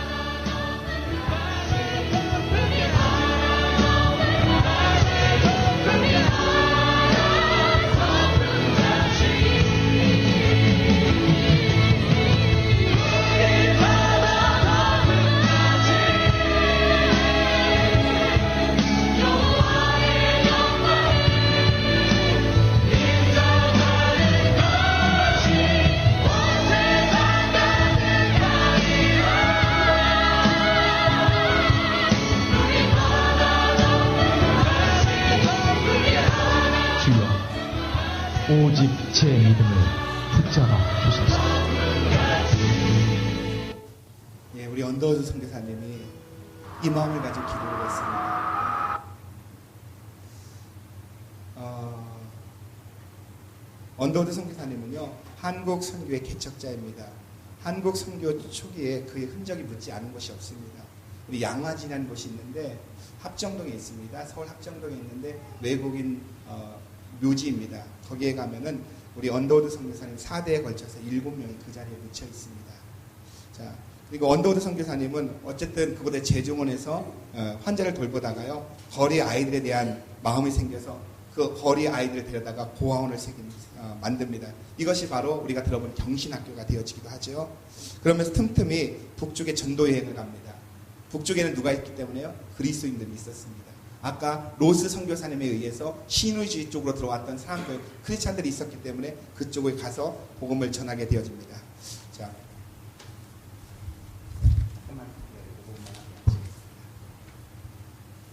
근데 언더우드 선교사님이 이렇게 정말 어려운 중에 복음을 전하고 있는데 그때 한 여자 선교사님이 옵니다. 8살 연상의 호튼 의료 선교사님이 옵니다. 그랬는데 언더우드 선교사님 총각이에요. 근데 이 호튼 의료 선교사님도 언더우드 선교사님보다 8살 많은데 싱글 여자입니다. 그러니까 싱글 남자와 싱글 여자가 고향을 떠나서 한국에 와서 선교하다 보니까 둘이 눈이 빛나기 시작한 겁니다. 썸 탄 겁니다. 자, 그래서 둘이가 이제 결혼하기로 한 겁니다. 자, 그래서 이 신혼여행을 가기로 했어요. 근데 이 호튼 선교사님이 얼마나 믿음이 좋은지 그 당시에 여성이 의사가 된다. 얼마나 대단한 일입니까? 근데 그 좋은 것들을 다 내려놓고 조선을 온 겁니다. 그리고 그에게는 믿음이 있었습니다. 선교사란 예수 그리스도를 위해서 자신을 희생하는 거란 강한 그런 신념이 있었기 때문에 헌신을 한 겁니다. 그리고 바로 이제 이 언더우드 선교사가 결혼을 해가지고요, 신혼여행을 가는데 어디로 가느냐, 무엇을 하느냐, 그 속에서 신혼여행도 전도여행으로 잡은 겁니다. 그래가지고 그 선교지를 돌아보면서 건서들을 격려해 줬으면 좋겠다 해갖고 의주와 평양 쪽으로 신혼여행지를 잡은 겁니다. 그랬더니 모두가 반대하는 거예요. 거기 가면 죽는다고. 그리고 선교 본부도 마찬가지입니다. 여러분, 요즘도 그런데 그 당시에 여자분이 의사가 선교에서 헌신해갖고 조선에 왔는데 그 평양에 갔다가 의주에 갔다가 죽으면 안 되잖아요. 그러니까 본부에서 안 된다는 거예요. 그랬는데 그 모든 반대도 무릅쓰고 그들이 끝까지 고집을 하는 겁니다. 그러면서 하는 말이 선교 본부에 둘이 한 몸이 되어 더 크게 쓰임 받는 것이 하나님의 뜻이고, 그리고 이것을 일종의 우리가 시험해 보겠습니다. 동역을 우리가 한번 시험해 보겠습니다. 해갖고 결국은 허락을 받습니다. 1889년 3월 14일에 신혼여행을 떠납니다. 근데 공사에서 말하기를 의료 사업은 하되 전도와 세례는 주면 안 된다는 조건으로 신혼여행을 허락합니다. 그래서 가마 타고 가는데 한번 볼까요? 지금 가마 타고 저기 신혼여행 가는 겁니다. 그 당시에 말은 못 탔어요. 여자가 말은 못 탔습니다. 말은 기생이 타는 거였기 때문에 꼭 가마를 타고 가는 겁니다. 그리고 어때요? 이분들이 온돌방에 익숙지 않은 분들이잖아요. 서양에서 온 분들이잖아요. 그러니까 어떤 동네에 가서 잠을 자게 되면 어떻게 합니까? 집을 갖다가요 막 이렇게 푹 싸놓은 겁니다. 그 위에다가 이불 하나 쫙 펴놓으면 그 위에 자는 거예요. 그게 침대인 거예요. 자, 잠자려고 하면은 보십시오. 생각해 보십시오. 보도 못한 코 큰 사람들이 와가지고 그 남자와 여자가 한 방에 들어가니까 동네 사람들 궁금해요, 안 궁금해요? 궁금해요. 잠자려고 하면 여기서 문 팍 찍고 여기서 문 찍고 막 하면 다 쳐다보는 겁니다. 그러면서 신혼여행을 보내고 있는 겁니다. 자, 그 과정에 어려움도 겪었어요. 예, 산적의 습격으로요 조수와 말과 또한 그 많은 것들을 잃어버리기도 했습니다. 그러나 총이 있었지만 총은 쏘지 않았어요. 왜냐하면 자기들이 선교였기 때문에 섬기러 왔기 때문에 끝까지 다 빼앗길지언정 총은 쏘지 않았습니다. 그러다가 어느 고을에 가면 원님의 대접도 받고 그리고 또 그렇게 하면서 갔는데 이제 의주 땅에 가고 평양 땅에 갔는데요. 의주 땅에 갔는데 바로 100명의 세례 지원자가 나온 겁니다. 선교사님 왔다니까 100명이 우리 예수 믿습니다. 세례 주세요. 그렇게 하는 겁니다. 그래가지고 100명 중에 다 줄 수는 없어서 30명만 뽑은 거예요. 그 중에 30명을 뽑는데 떠날 때 어떻게 얘기했습니까? 의료 사업을 하되 전도와 세례를 주지 말라는 그 약속을 하고 왔기 때문에 조선 땅에서 세례를 줄 수 없어서 이 30명을 데리고 어떻게 합니까? 압록강을 건너갑니다. 그리고 압록강을 건너가고 중국 땅에서 이들에게 세례를 줍니다. 자, 그래서 이것을 우리는 뭐라고 부르냐면 압록강 세례다 그럽니다. 한국 교회사에 압록강 세례가 유명한 거예요. 언더우드 선교사 신혼여행 가운데 세례를 줘야 하는데 그걸 주지 말라고 했기 때문에 그 법을 지키기 위해서 이들을 데리고 중국에 가가지고 세례를 준 겁니다. 그래서 이것을 압록강 세례다, 요단강 세례다 이렇게 말을 합니다. 결국은 신혼여행 2개월 동안요 이분들이 1600km를 다닙니다. 그리고 600여 명의 환자를 치료하고요 요단강 세례도 주고요 기독교에 대한 호감을 불러일으킵니다. 그리고 부부 선교 사업이 더 효율적이고 또한 여성도 지방사역을 할 수 있다는 믿음을 갖고 들어옵니다. 그리고 언더우드 선교사님은요 초대 성경 번역위원으로 하시다가 나중에 영안사전, 한영사전, 한국어 사전을 출판합니다. 그리고 최초에 우리가 들어본 세문안교회를 세우게 되어집니다. 자, 우리 아펜젤러 선교사님은 어떻게 됐습니까? 그 뒤로 다시 들어와가지고 그분들은 어떻게 합니까? 열심으로 사역을 합니다. 그래가지고 그분에 의해서 여러분 잘 아는 정동제일감리교회가 세워지고 배제학 등이 세워지고 배제학 등을 통해서 서재필, 윤치호 같은 민족주의자들을 길러내고 산문출판사를 통해서 독립신문을 만들고 성경을 번역합니다. 그리고 1902년에 성경 번역회 참석하기 위해서 배를 타고 목포로 가다가 그 배가 뒤집힙니다. 자기는 살 수 있었어요. 근데 한국인 비서와 어린 한국 소녀들을 피신시키다가 힘이 빠져서 44살에 그분이 물에 빠져 죽습니다. 한국에 와서 선교한 지 17년 만에 아펜젤러 선교사님이 죽습니다. 그 뒤로 자녀들도 아버지의 뒤를 이어서 한국에서 교육 선교사로 헌신합니다. 그래서 우리 2세는 배제학당의 교장이 되고 딸은 바로 이화학당을 설립하게 되어집니다. 자, 이런 것이 한국 교회사 가운데 있었던 이야기입니다. 오늘 여러분 양화진에 가면은요, 아까 이야기했던 선교사님들이 묘지가 있는 양화진에 가면은 참 많은 묘들이 있습니다. 세상 어디에 사인이 없는 무덤이 있겠습니까? 근데 거기에 가면은 정말 한번 여러분 한국에 가시면은요, 꼭 양화진을 한번 가세요. 가서 딴 거 읽지 마시고요, 그 비문만 읽고 와도 얼마나 가슴이 뜨거운지 몰라요. 저는 개인적으로 가서 보았더니요, 거기에 보면은 태어난 지 1800 몇 년도, 만약에 1898년. 근데 태어난 게 그거예요? 근데 1899년. 죽은 게 1년이에요. 우리 선교사님들이 선교의 마음을 가지고요, 미국을 떠나고 캐나다를 떠나서 조선 땅에 도착해서 제일 먼저 한 게 뭐냐면요, 자기 아이들을 배를 타고 오는 동안 풍토병에 걸려서 죽은 자기 아이들을 장례식을 치르는 것부터 선교사역이 시작되어졌다는 겁니다. 한국의 선교사역은 그렇게 시작되어진 겁니다. 한국은 그렇게 시작되어졌다는 겁니다. 거기에 보면은 누비 캔드릭이라는 우리 여자 선교사님의 묘비가 있습니다. 이분은 미국 텍사스 남감리교의 독실한 가정에 태어났습니다. 그리고 남감리교 여자 외국 선교부의 파송을 받아서 조선에 왔습니다. 근데 그분의 묘비는 참 재미있습니다. 정말 은혜가 됩니다. 뭐라고 쓰여 있느냐면, 만일 나에게 1000개의 생명이 있다면 모두 조선을 위해 바치고 싶습니다. 이 여인 24살의 젊은 나이에 조선에 왔고요, 온 지 불과 8개월 만에 홍토병에 걸려서 순교한 여인입니다. 그 24살의 젊은 처녀가 한국에 와서 복음도 제대로 전해보지 못하고 죽은 겁니다. 그런데 그는 이렇게 말합니다. 내게 1000개의 생명이 있다면 이 1000개의 모두를 조선을 위해 주고 싶습니다. 그 누비 캔디릭 선교사님이 부모님께 썼던 편지 한번 읽어드릴게요. 사랑하는 아버지 어머니, 이곳 조선 땅에 오기 전 집들에 심었던 꽃들이 활짝 피어났다는 소식을 들었을 때 하루 종일 집 생각만 했습니다. 욕심쟁이 수지가 그 씨앗을 받아 동네 사람들에게 나누어 주었다니 너무나 대견스럽군요. 아마 내년 봄이면 온통 우리 동네는 내가 심은 노란 꽃으로 덮여 있겠군요. 얼마나 고향을 그리워하는 겁니까? 24살의 젊은 아가씨가 선교에 헌신하고 조선 땅에 와서 보낸 편지입니다. 아버지 어머니, 이곳 조선 땅은 참으로 아름다운 곳입니다. 모두들 하나님을 닮은 사람들 같습니다. 선한 마음과 복음에 대한 열정을 보아 아마 몇십 년이 지나면 이곳은 예수님의 사랑이 넘치는 곳이 될 것 같습니다. 저는 복음을 듣기 위해 20km를 맨발로 걸어오는 어린아이를 보았을 때 그들 안에 있는 하나님의 사랑 때문에 오히려 위로를 받습니다. 그러나 한편에서는 탄압이 점점 심해지고 있습니다. 그저께는 예수님을 영접한 지 일주일도 안 되는 서너 명이 끌려가 순교했고 토마스 선교사와 제임스 선교사도 순교했습니다. 선교 본부에서는 철수하라는 지시가 있었지만 대부분의 선교사들은 그들이 전도한 조선인들과 아직도 숨어서 예배를 드리고 있습니다. 그들은 모두 순교를 작정한 것 같습니다. 오늘 밤은 유난히도 고향으로 돌아가고 싶습니다. 외국인을 죽이고 기독교를 증오한다는 소문 때문에 부두에서 저를 끝까지 말리셨던 어머니의 얼굴이 자꾸 제 눈앞에 어립니다. 아버지 어머니, 어쩌면 이 편지가 마지막일 수도 있습니다. 제가 이곳에 오기 전 뒤뜰에 심었던 한 알의 씨앗으로 이제 내년이면 온 동네가 꽃으로 가득하겠지요. 그리고 또 다른 씨앗을 만들어내겠지요. 저는 이곳에서 작은 씨앗이 되기로 결심했습니다. 제가 씨앗이 되어 이 땅에 묻히게 되었을 때 아마 하나님의 시간이 되면 조선 땅에는 많은 꽃들이 피고 그들도 여러 나라에서 씨앗이 될 겁니다. 저는 이 땅에 저의 심장을 묻겠습니다. 바로 이것은 조선을 향하는 저의 열정이 아니라 조선을 향한 하나님의 사랑인 것을 알게 되었습니다.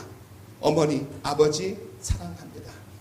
24살의 어린 처녀가 조선에 가서 조선 땅을 품고선 썼던 편지입니다. 다시 오늘 토마스 선교사님 이야기로 돌아갑니다. 여러분, 토마스 선교사님이 하노버 교회의 파송으로 중국에 왔고 조선에 왔습니다. 근데 와서 이제 아버지에게 또 하노버 교회에게 선교 편지를 씁니다. 첫 번째는 이런 거예요. 기나긴 여행 끝에 중국에 도착했다는 겁니다. 그리고 두 번째는 어떤 사람을 만나 무엇을 했는지 그런 이야기를 편지를 써서 보냅니다. 근데 한참 만에 또 편지가 옵니다. 자기 아내가 며느리가 병들었다는 겁니다. 그리고 다시 연락이 옵니다. 그 며느리가 죽었다는 겁니다. 그리고 또 한참 뒤에 또 편지가 옵니다. 아들 토마스 선교사가 조선이라는 미전도 종족을 들었다는 겁니다. 그리고 조선에 가기 위해서 조선말을 배우고 있다는 소식을 들었습니다. 아주 잔인하고 사악한 대학살이 조선에 일어났지만 그럼에도 불구하고 누군가 조선에 들어가서 복음을 전해야 하기 때문에 자기가 그곳에 들어가기로 헌신했다는 이야기를 듣습니다. 그리고 여기까지 편지가 오고 편지가 오지 않아요. 그리고 한참 뒤에 이런 소식이 옵니다. 토마스 선교사가 조선 땅에 가서 죽었다는 겁니다. 그 소식을 들었을 때 부모님과 그 하노버 교회 교인들의 성도들의 기도가 얼마나 간절했겠습니까? 아들을 목베어 죽인 민족이지만 아들의 죽음이 헛되지 않도록 조선이 주님 앞에 돌아오기를 기도했다는 겁니다. 하나님, 내 아들 생명 내고 생명 주고 산 저 조선 민족 돌아오게 하여 주십시오. 여러분, 한국은요 5,000년 동안 샤머니즘이 주장했던 나라입니다. 1500년 동안 불교가 주장했던 나라입니다. 그리고 500년 동안 유교가 주장했던 나라가 우리 조국 조선입니다. 그런데 그 땅에 토마스 선교사님 같이, 또한 언더우드 선교사님 같이, 아펜젤러 선교사님 같이 하나님의 마음을 품고 그 조선을 위해서 죽기로 작정한 사람들의 순교의 피가 바로 조선을 복음화시켰다는 것을 믿으시기 바랍니다. 제가 여호수아 말씀을 묵상하다가요 성경을 읽으면서 정말 안타까운 부분이 한 군데 있었습니다. 오늘 그 부분만 잠깐 이야기하고 마칠게요. 여호수아서 11장 22절을 한번 해보시기 바랍니다. 여호수아서 11장 22절입니다.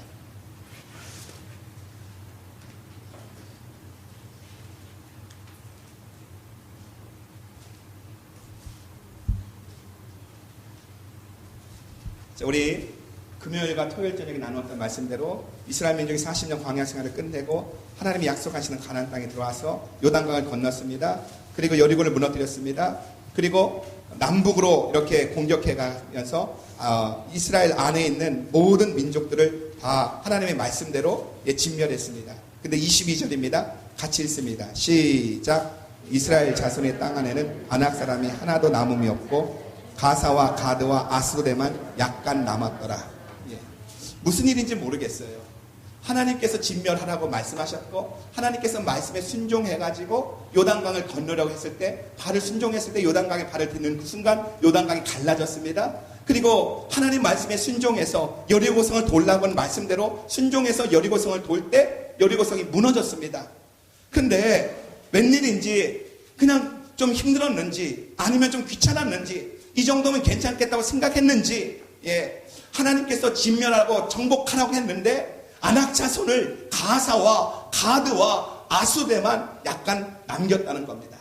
우리 전사님 그 지도 한번 보여주실까요? 가사가 어디고 가드가 어디고 첫 번째 지도입니다. 오늘 좀 많이 복잡하죠? 자, 저 있는 거 다 뺏는다면서요? 이제 줄 것도 없고요. 첫 번째 제가 줬던 자료입니다. 미안해요. 예. 자, 지금 이스라엘 민족이요. 저기 노란 것이 뭐냐면은 그 전 겁니다. 이건 다윗과 솔로몬이 지냈고요. 그 전 겁니다. 그 전 지도요. 없나요? 아, 예. 자, 그 가사와 가드와 그곳이 어디냐면 저 아래 죽으면 블레셋이라는 곳이 있습니다. 예. 그 지중해 옆에 가드와 가사는 바로 그쪽입니다. 무슨 일인지 모르겠어요. 바로 하나님께서 힘주셔가지고 순종해서 다 정복했는데 가드와 가사와 아수데만 약간을 남겨놓은 겁니다. 자, 근데 그것은 약간 남겨놨는데요. 시간이 지났습니다. 그리고 이스라엘 역사상 가장 강성한 다윗과 솔로몬 시대에도 다윗과 솔로몬 시대 한번 볼까요? 이거 저도 안 보이네요. 죄송합니다. 예. 자, 예. 이거는 요즘 거고요. 아까 그 다윗과 솔로몬. 예, 아니요. 예. 자, 원래 저기 이스라엘 민족의 땅을 이야기할 때 하나님께서 단에서 브엘세바라고 합니다. 근데 지금은 솔로몬과 다윗 때는 어떻게 합니까? 그것을 뛰어넘어가지고 시리아와 지금의 터키 땅까지 통치하는 가장 강력한 나라를 만들었습니다. 그런데 이상한 거는요, 그의 전 세대가 하나님 약속하셨는데, 말씀하셨는데, 불순종해가지고 가사와 가드와 아수데만 약간 남겼는데, 저 강성한 나라일 때도 어떻게 합니까? 저 블레셋. 예, 저쪽에 블레셋 보이죠? 예, 블레셋이라는 나라는 빼앗지를 못합니다. 지금 요즘 지도 한번 보여줄래요? 잠깐 미안합니다. 예, 이게 마지막입니다. 예, 이게 지금의 이스라엘 지도입니다. 자, 근데 지금도 어떻게 합니까? 가자지구. 예, 가자지구 들어보셨을 거예요. 저기가 아스도시고요, 가사고요. 예, 거기가 가자입니다. 무슨 말입니까? 1세대들이 하나님의 약속의 말씀을 하나님께 주셨는데 웬일인지 몰라 그냥 귀찮았는지 힘이 없었는지 그냥 내일로 미루고 싶었는지 불순종했다는 겁니다. 근데 불순종했는데 어떻다고요? 가장 강력한 다윗과 솔로몬 시대에도 저 땅을 정복하지 못했다는 겁니다. 그리고 지금도 정복하지 못했다는 겁니다. 그리고 지금 이스라엘은 저 땅 때문에 괴로워하고 있습니다. 지금 가자지구에서 틈틈이 미사일을 쏘기 때문에 저 테라비브라든지 그런 곳은 다 아이언 도움을 가지고요. 그 미사일 날아오면은요, 공중에서 미사일 다 터지게 만들어 놓고 그렇게 늘 불안 속에 살고 있다는 겁니다. 근데 그 출발이 어디라고요? 바로 하나님께서 여호수아 때에 그 땅을 정복하라고 했는데 그 땅을 남겨둔 겁니다. 그것이 오늘날 이스라엘의 발목을 잡고 있다는 겁니다. 그리고 실제로 또 어떤 일이 있습니까? 여러분 가사에서 누가 나온지 알아요? 가사에서는요, 삼손을 유혹한 기생이 가사 출신입니다. 그리고 가드에서 누가 나왔습니까? 이스라엘을 조롱하던 바로 너희는 내가 나를 어떻게 보고 하느냐는 그 골리앗이 가드 사람입니다. 그리고 나중에 또 아수에서 누가 나옵니까? 언약궤를 빼앗아간 장군이 아수에서 나온다는 겁니다. 여러분, 하나님의 역사는요, 정말 한 사람의 순종함으로 이렇게 그 놀라운 부흥도 가져오지만 한 세대의 불순종으로 다음 세대 가운데 고난과 고통이 온다는 겁니다. 시편 84편. 이제 진짜 마지막입니다. 시편 84편. 예, 이것만 읽고 마칠 거예요. 예. 6절로 7절 한번 봅니다.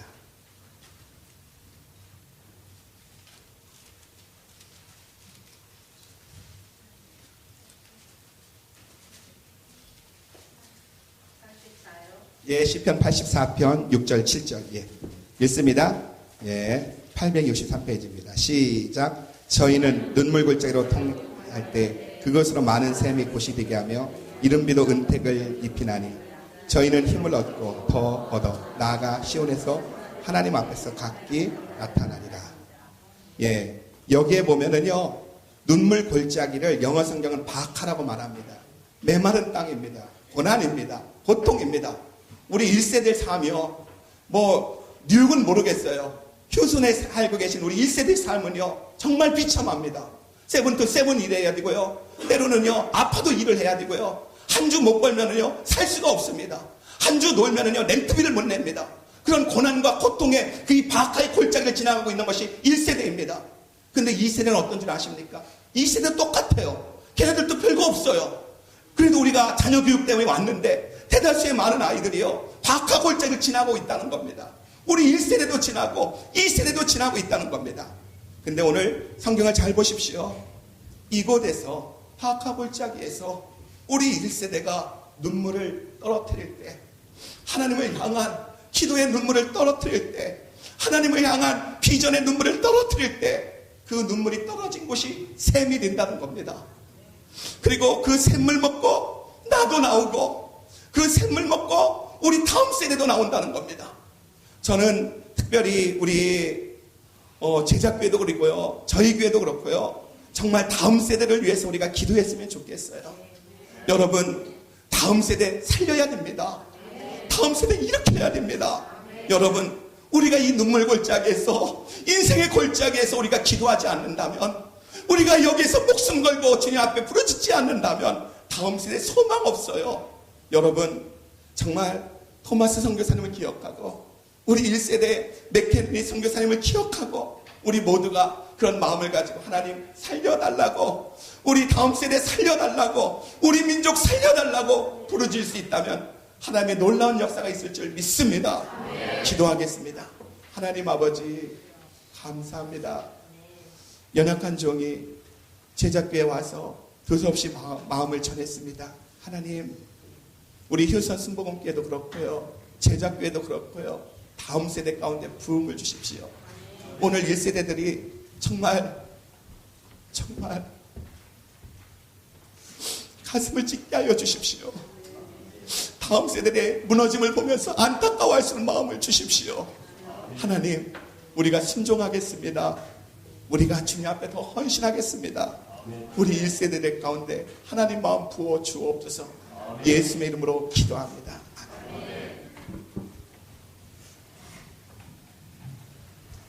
이 시간 한국 교회사 통해서 한 사람이 전하는 복음이 얼마나 중요한가를 여러분은 절실히 깨달았을 줄로 믿습니다. 내가 전하는 이 복음, 한 사람이 한 영혼을 공히 여긴다면은 반드시 큰 은혜 역사는 반드시 일어날 줄로 믿습니다.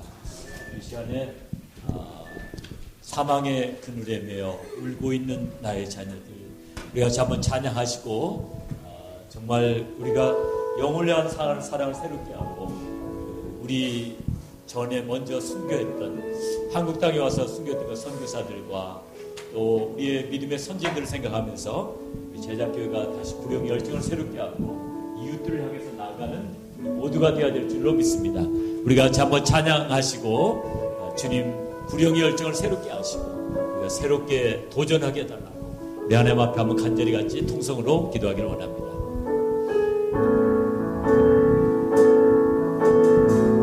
사망의 그늘에 앉아 죽어가는 나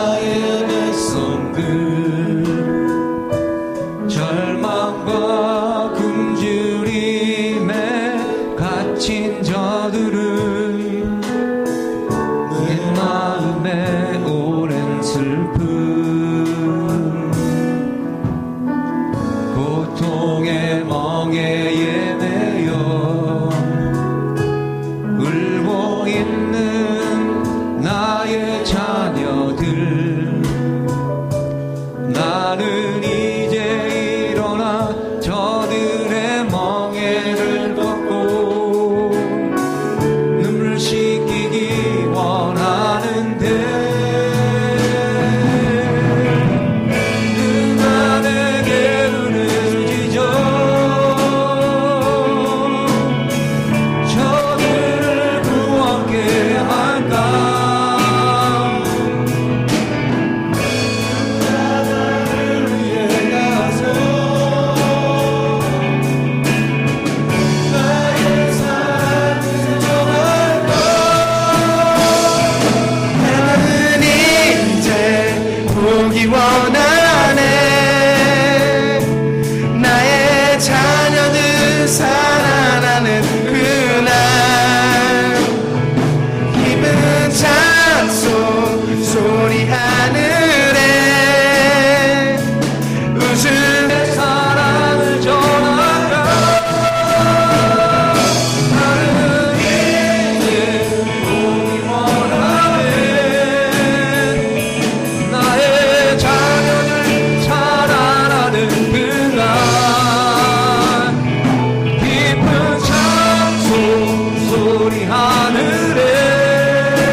누가 내게 부르짖어 저들을 구원케 할까 누가 나를 위해 가서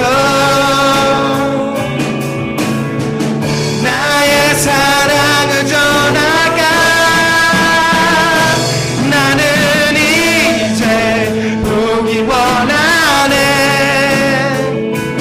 나의 자녀들 살아나는 그날 기쁜 찬송 소리 하늘에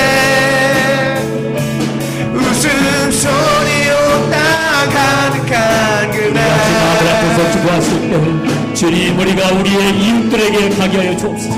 어둠에 많은 영혼들을 찾아가게 해달라고 우리의 동족들 뿐만 아니라 이 뉴욕에 이 미국에 전 세계 주간 영혼들 향하여 우리 모두가 그리스도의 심장을 가지고 가게 해달라고 우리 교회가 이 사명을 온전히 감당하게 해달라고 이 시간에 우리 주 앞에 한번 간절히 같이 동성으로 다시 기도하실 때 우리 주여 삼창하시고 간절히 보여준 동성으로 기도하십니다.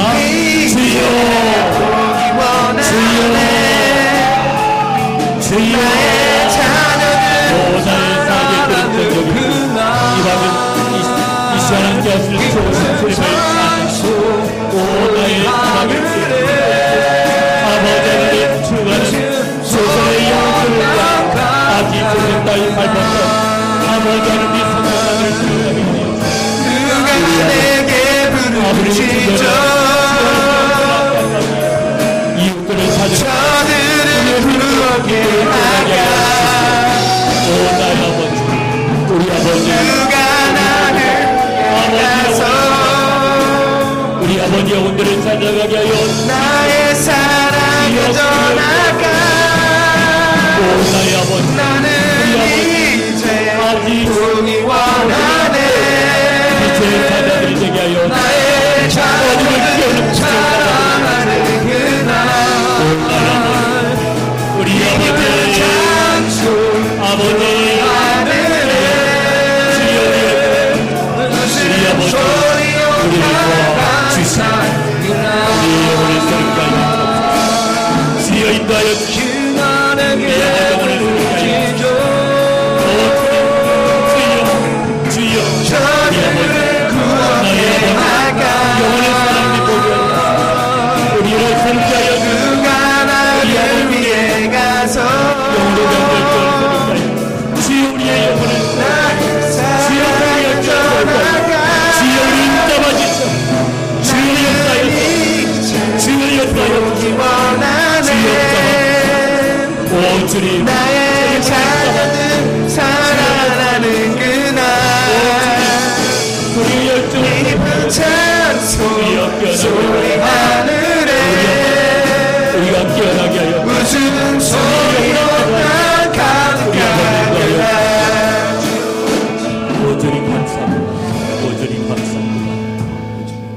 사랑해 주님 감사합니다. 주님, 이번 성회를 기점으로 우리의 영혼이 깨어나게 하여 주시옵소서. 죽어가는 영혼들에 대한 안타까운 심정이 우리에게 이루어지게 도와주시고, 어둠에 쌓여있던 조선 땅을 찾아왔던 그 선교사들을 기억하게 하여 주시옵소서. 그들의 믿음의 발자취를 본받게 하여 주시옵소서. 많은 사람들이 사랑과 믿음이 식어가고 있습니다. 이때에 우리 모두가 깨어나게 하여 주시옵소서. 하나님을 기쁘시게 해드리는 교회 되게 하여 주시옵소서. 주님께서 함께 하시고 우리를 붙잡아 주시기를 간절히 빌고 원하오며 예수님의 이름으로 기도드리옵나이다. 아멘. 이 시간에는 이 성회를 위해서 정성껏 준비한 헌금 우리 하나님 앞에 올려드리도록 하겠습니다. 허무한 시절을 지날 때 우리 찬양 부르시면서 정성껏 준비하신 헌금 주님 앞에 연락드리도록 하겠습니다.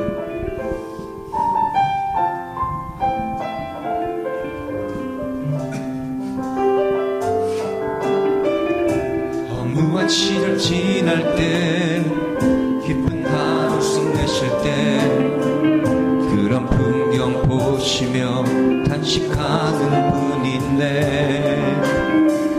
그와 같이 너희를 버려두지 않으리 내가 너희와 영원히 함께하리라. 성령이 오셨네 성령이 오셨네 내 주에 보내신 성령이 오셨네 우리 인생 가운데 친히 찾아오셔서 그 나라 꿈꾸게 하시네. 억눌린 자 갇힌 자 자유함이 없는 자 피난처가 되시는 성령님 계시네. 주의 영이 계신 곳에 참 자유가 있다네. 진리의 영이신 성령이 오셨네. 성령이 오셨네 성령이 오셨네 내 주에 보내신 성령이 오셨네. 우리 인생 가운데 친히 찾아오셔서 그 나라 꿈꾸게 하시네. 성령이 오셨네 성령이 오셨네 내 주에 보내신 성령이 오셨네. 우리 인생 가운데 친히 찾아오셔서 그 나라 꿈꾸게 하시네. 이 시간에 옆 사람 손을 다 잡으시고 한번 옆에 있는 분을 축복하며 기도하기를 원합니다. 어려운 이민생활 살아갈 때 하나님이 주시는 믿음과 비전 가지고 요단강을 건너간 이스라엘 자손들처럼 우리도 새 역사의 강을 건너가게 됩니다. 이번 성회에 여호수아서를 많이 상고했습니다. 우리들의 좌절과 우리들을 억누르고 있는 모든 얽매기 씌운 것들을 다 벗어버리고 우리가 여리고성을 무너뜨리고 가나안 땅을 향해서 진격에 들어가야 하겠습니다. 우리 옆에 있는 형제 자매들 이민생활 가운데 어려움 나가지 않게 도와주시고 믿음과 비전을 가지고 새롭게 하나님의 비전을 이루어가는 하나님이 기뻐하시는 삶을 살게 해달라고 옆에 있는 형제 자매들 간절히 한번 축복하면서 같이 통성으로 기도하겠습니다. 사랑의 아버지 하나님 감사합니다. 성령이 오셨네 내 주에 보내신 성령이 오셨네. 우리 하나님 가운데 친히 찾아오셔서 그 나라 꿈꾸게 하시네. 성령이 오셨네 성령이 오셨네 내 주에 보내신 성령이 오셨네.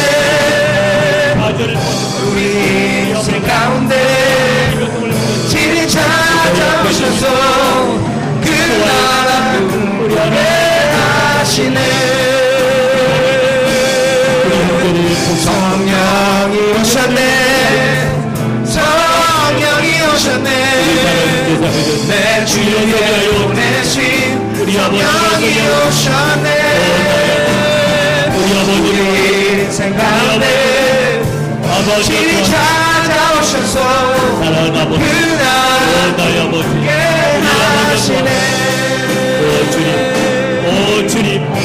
성령이 오셨네 성령이 오셨네 내 주에 보내신 성령이 오셨네 벗어버리게 하여 우리 인생 가운데 신이 찾아오셔서 그날 함께 하시네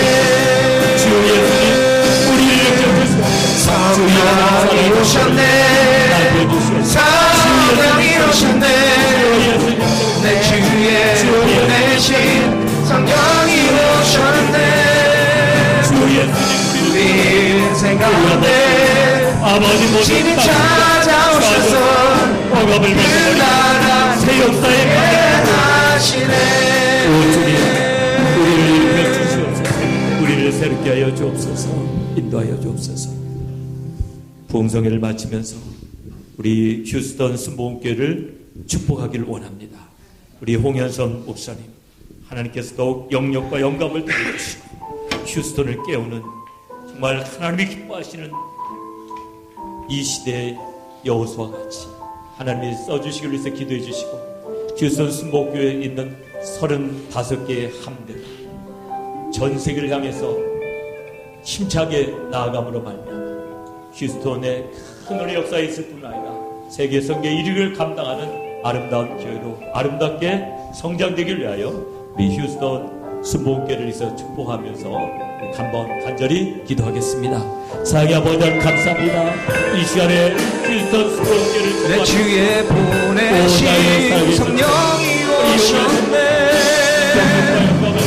우리 인생 가운데 신이 찾아오셔서 그날 함께 하시네 성령이 오셨네 성령이 오셨네 내 주에 보내신 성령이 오셨네 우리 인생 가운데 신이 찾아오셔서 그날 함께 하시네 성령이 오셨네 성령이 오셨네 내 주에 보내신 성령이 오셨네 우리 인생 가운데 신이 찾아오셔서 그날 함께 하시네 도와주시옵소서. 함께하여 주시옵소서. 이 시간에 우리 홍현선 목사님 나오셔서 헌금 축복기도와 더불어 축도하심으로 우리 이번 성회를 다 마치도록 하겠습니다. 하나님 감사합니다. 우리 제자교회를 통해서 죽어가는 영혼들 더욱더 주 앞에 돌아오길 원합니다. 하나님 특별히 오늘 이 교회 가운데 우리 교육과 다음 세대를 위해서 귀한 주의 종들이 세워졌습니다. 하나님 이것을 시발점으로 아버지 유스 세대의 부흥을 주시고 어린이 세대의 부흥을 허락하여 주시옵소서. 우리 1세대의 축복 속에 기도 속에 우리 다음 세대가 거룩한 군대로 일어나게 하여 주옵소서. 오늘도 주님 앞에 귀한 예물을 드렸습니다. 이 물질 쓰이는 곳에 하나님 나라 임하고 죽어가는 영혼들 주 앞에 돌아오며 우리 자녀 세대 일어나게 하여 주옵소서. 하나님 구하며 기도합니다. 우리 제자 교회 가운데 11주의 주인공들 나오게 하여 주옵소서. 한 달에 11조를 1000불, 2000불, 10,000불, 20,000불, 10에 1조, 2조, 3조, 4조, 5조 할 수 있는 능력 주십시오. 물질을 잡으려고 쫓아가는 것이 아니라 하나님의 거룩한 비전을 향해 달려가기에 따라올 수 있도록 하나님 역사하여 주시옵소서. 주님, 우리 사랑하는 제자교회 가운데 폭발적인 부흥을 주길 소원합니다. 주님 나라를 위해서 그렇게 하여 주십시오. 지금은 우리 주 예수 그리스도의 은혜와 아버지 하나님의 사랑과 성령님의 감화, 감동, 교통 충만케 하신 은총이 오늘 창립 21주년을 맞이해서 정말 내가 하나의 미랄이 되겠습니다. 내가 정말 주님 나라를 위해서 헌신하겠습니다. 작정하며 일어나는 하나님의 자녀들 위해와 또한 멀리 선교지에 있는 우리 모든 선교사님들 위해 지금부터 영원토록 함께 하시길 우리 주 예수 그리스도의 이름으로 축복하며 기도합니다. 아멘.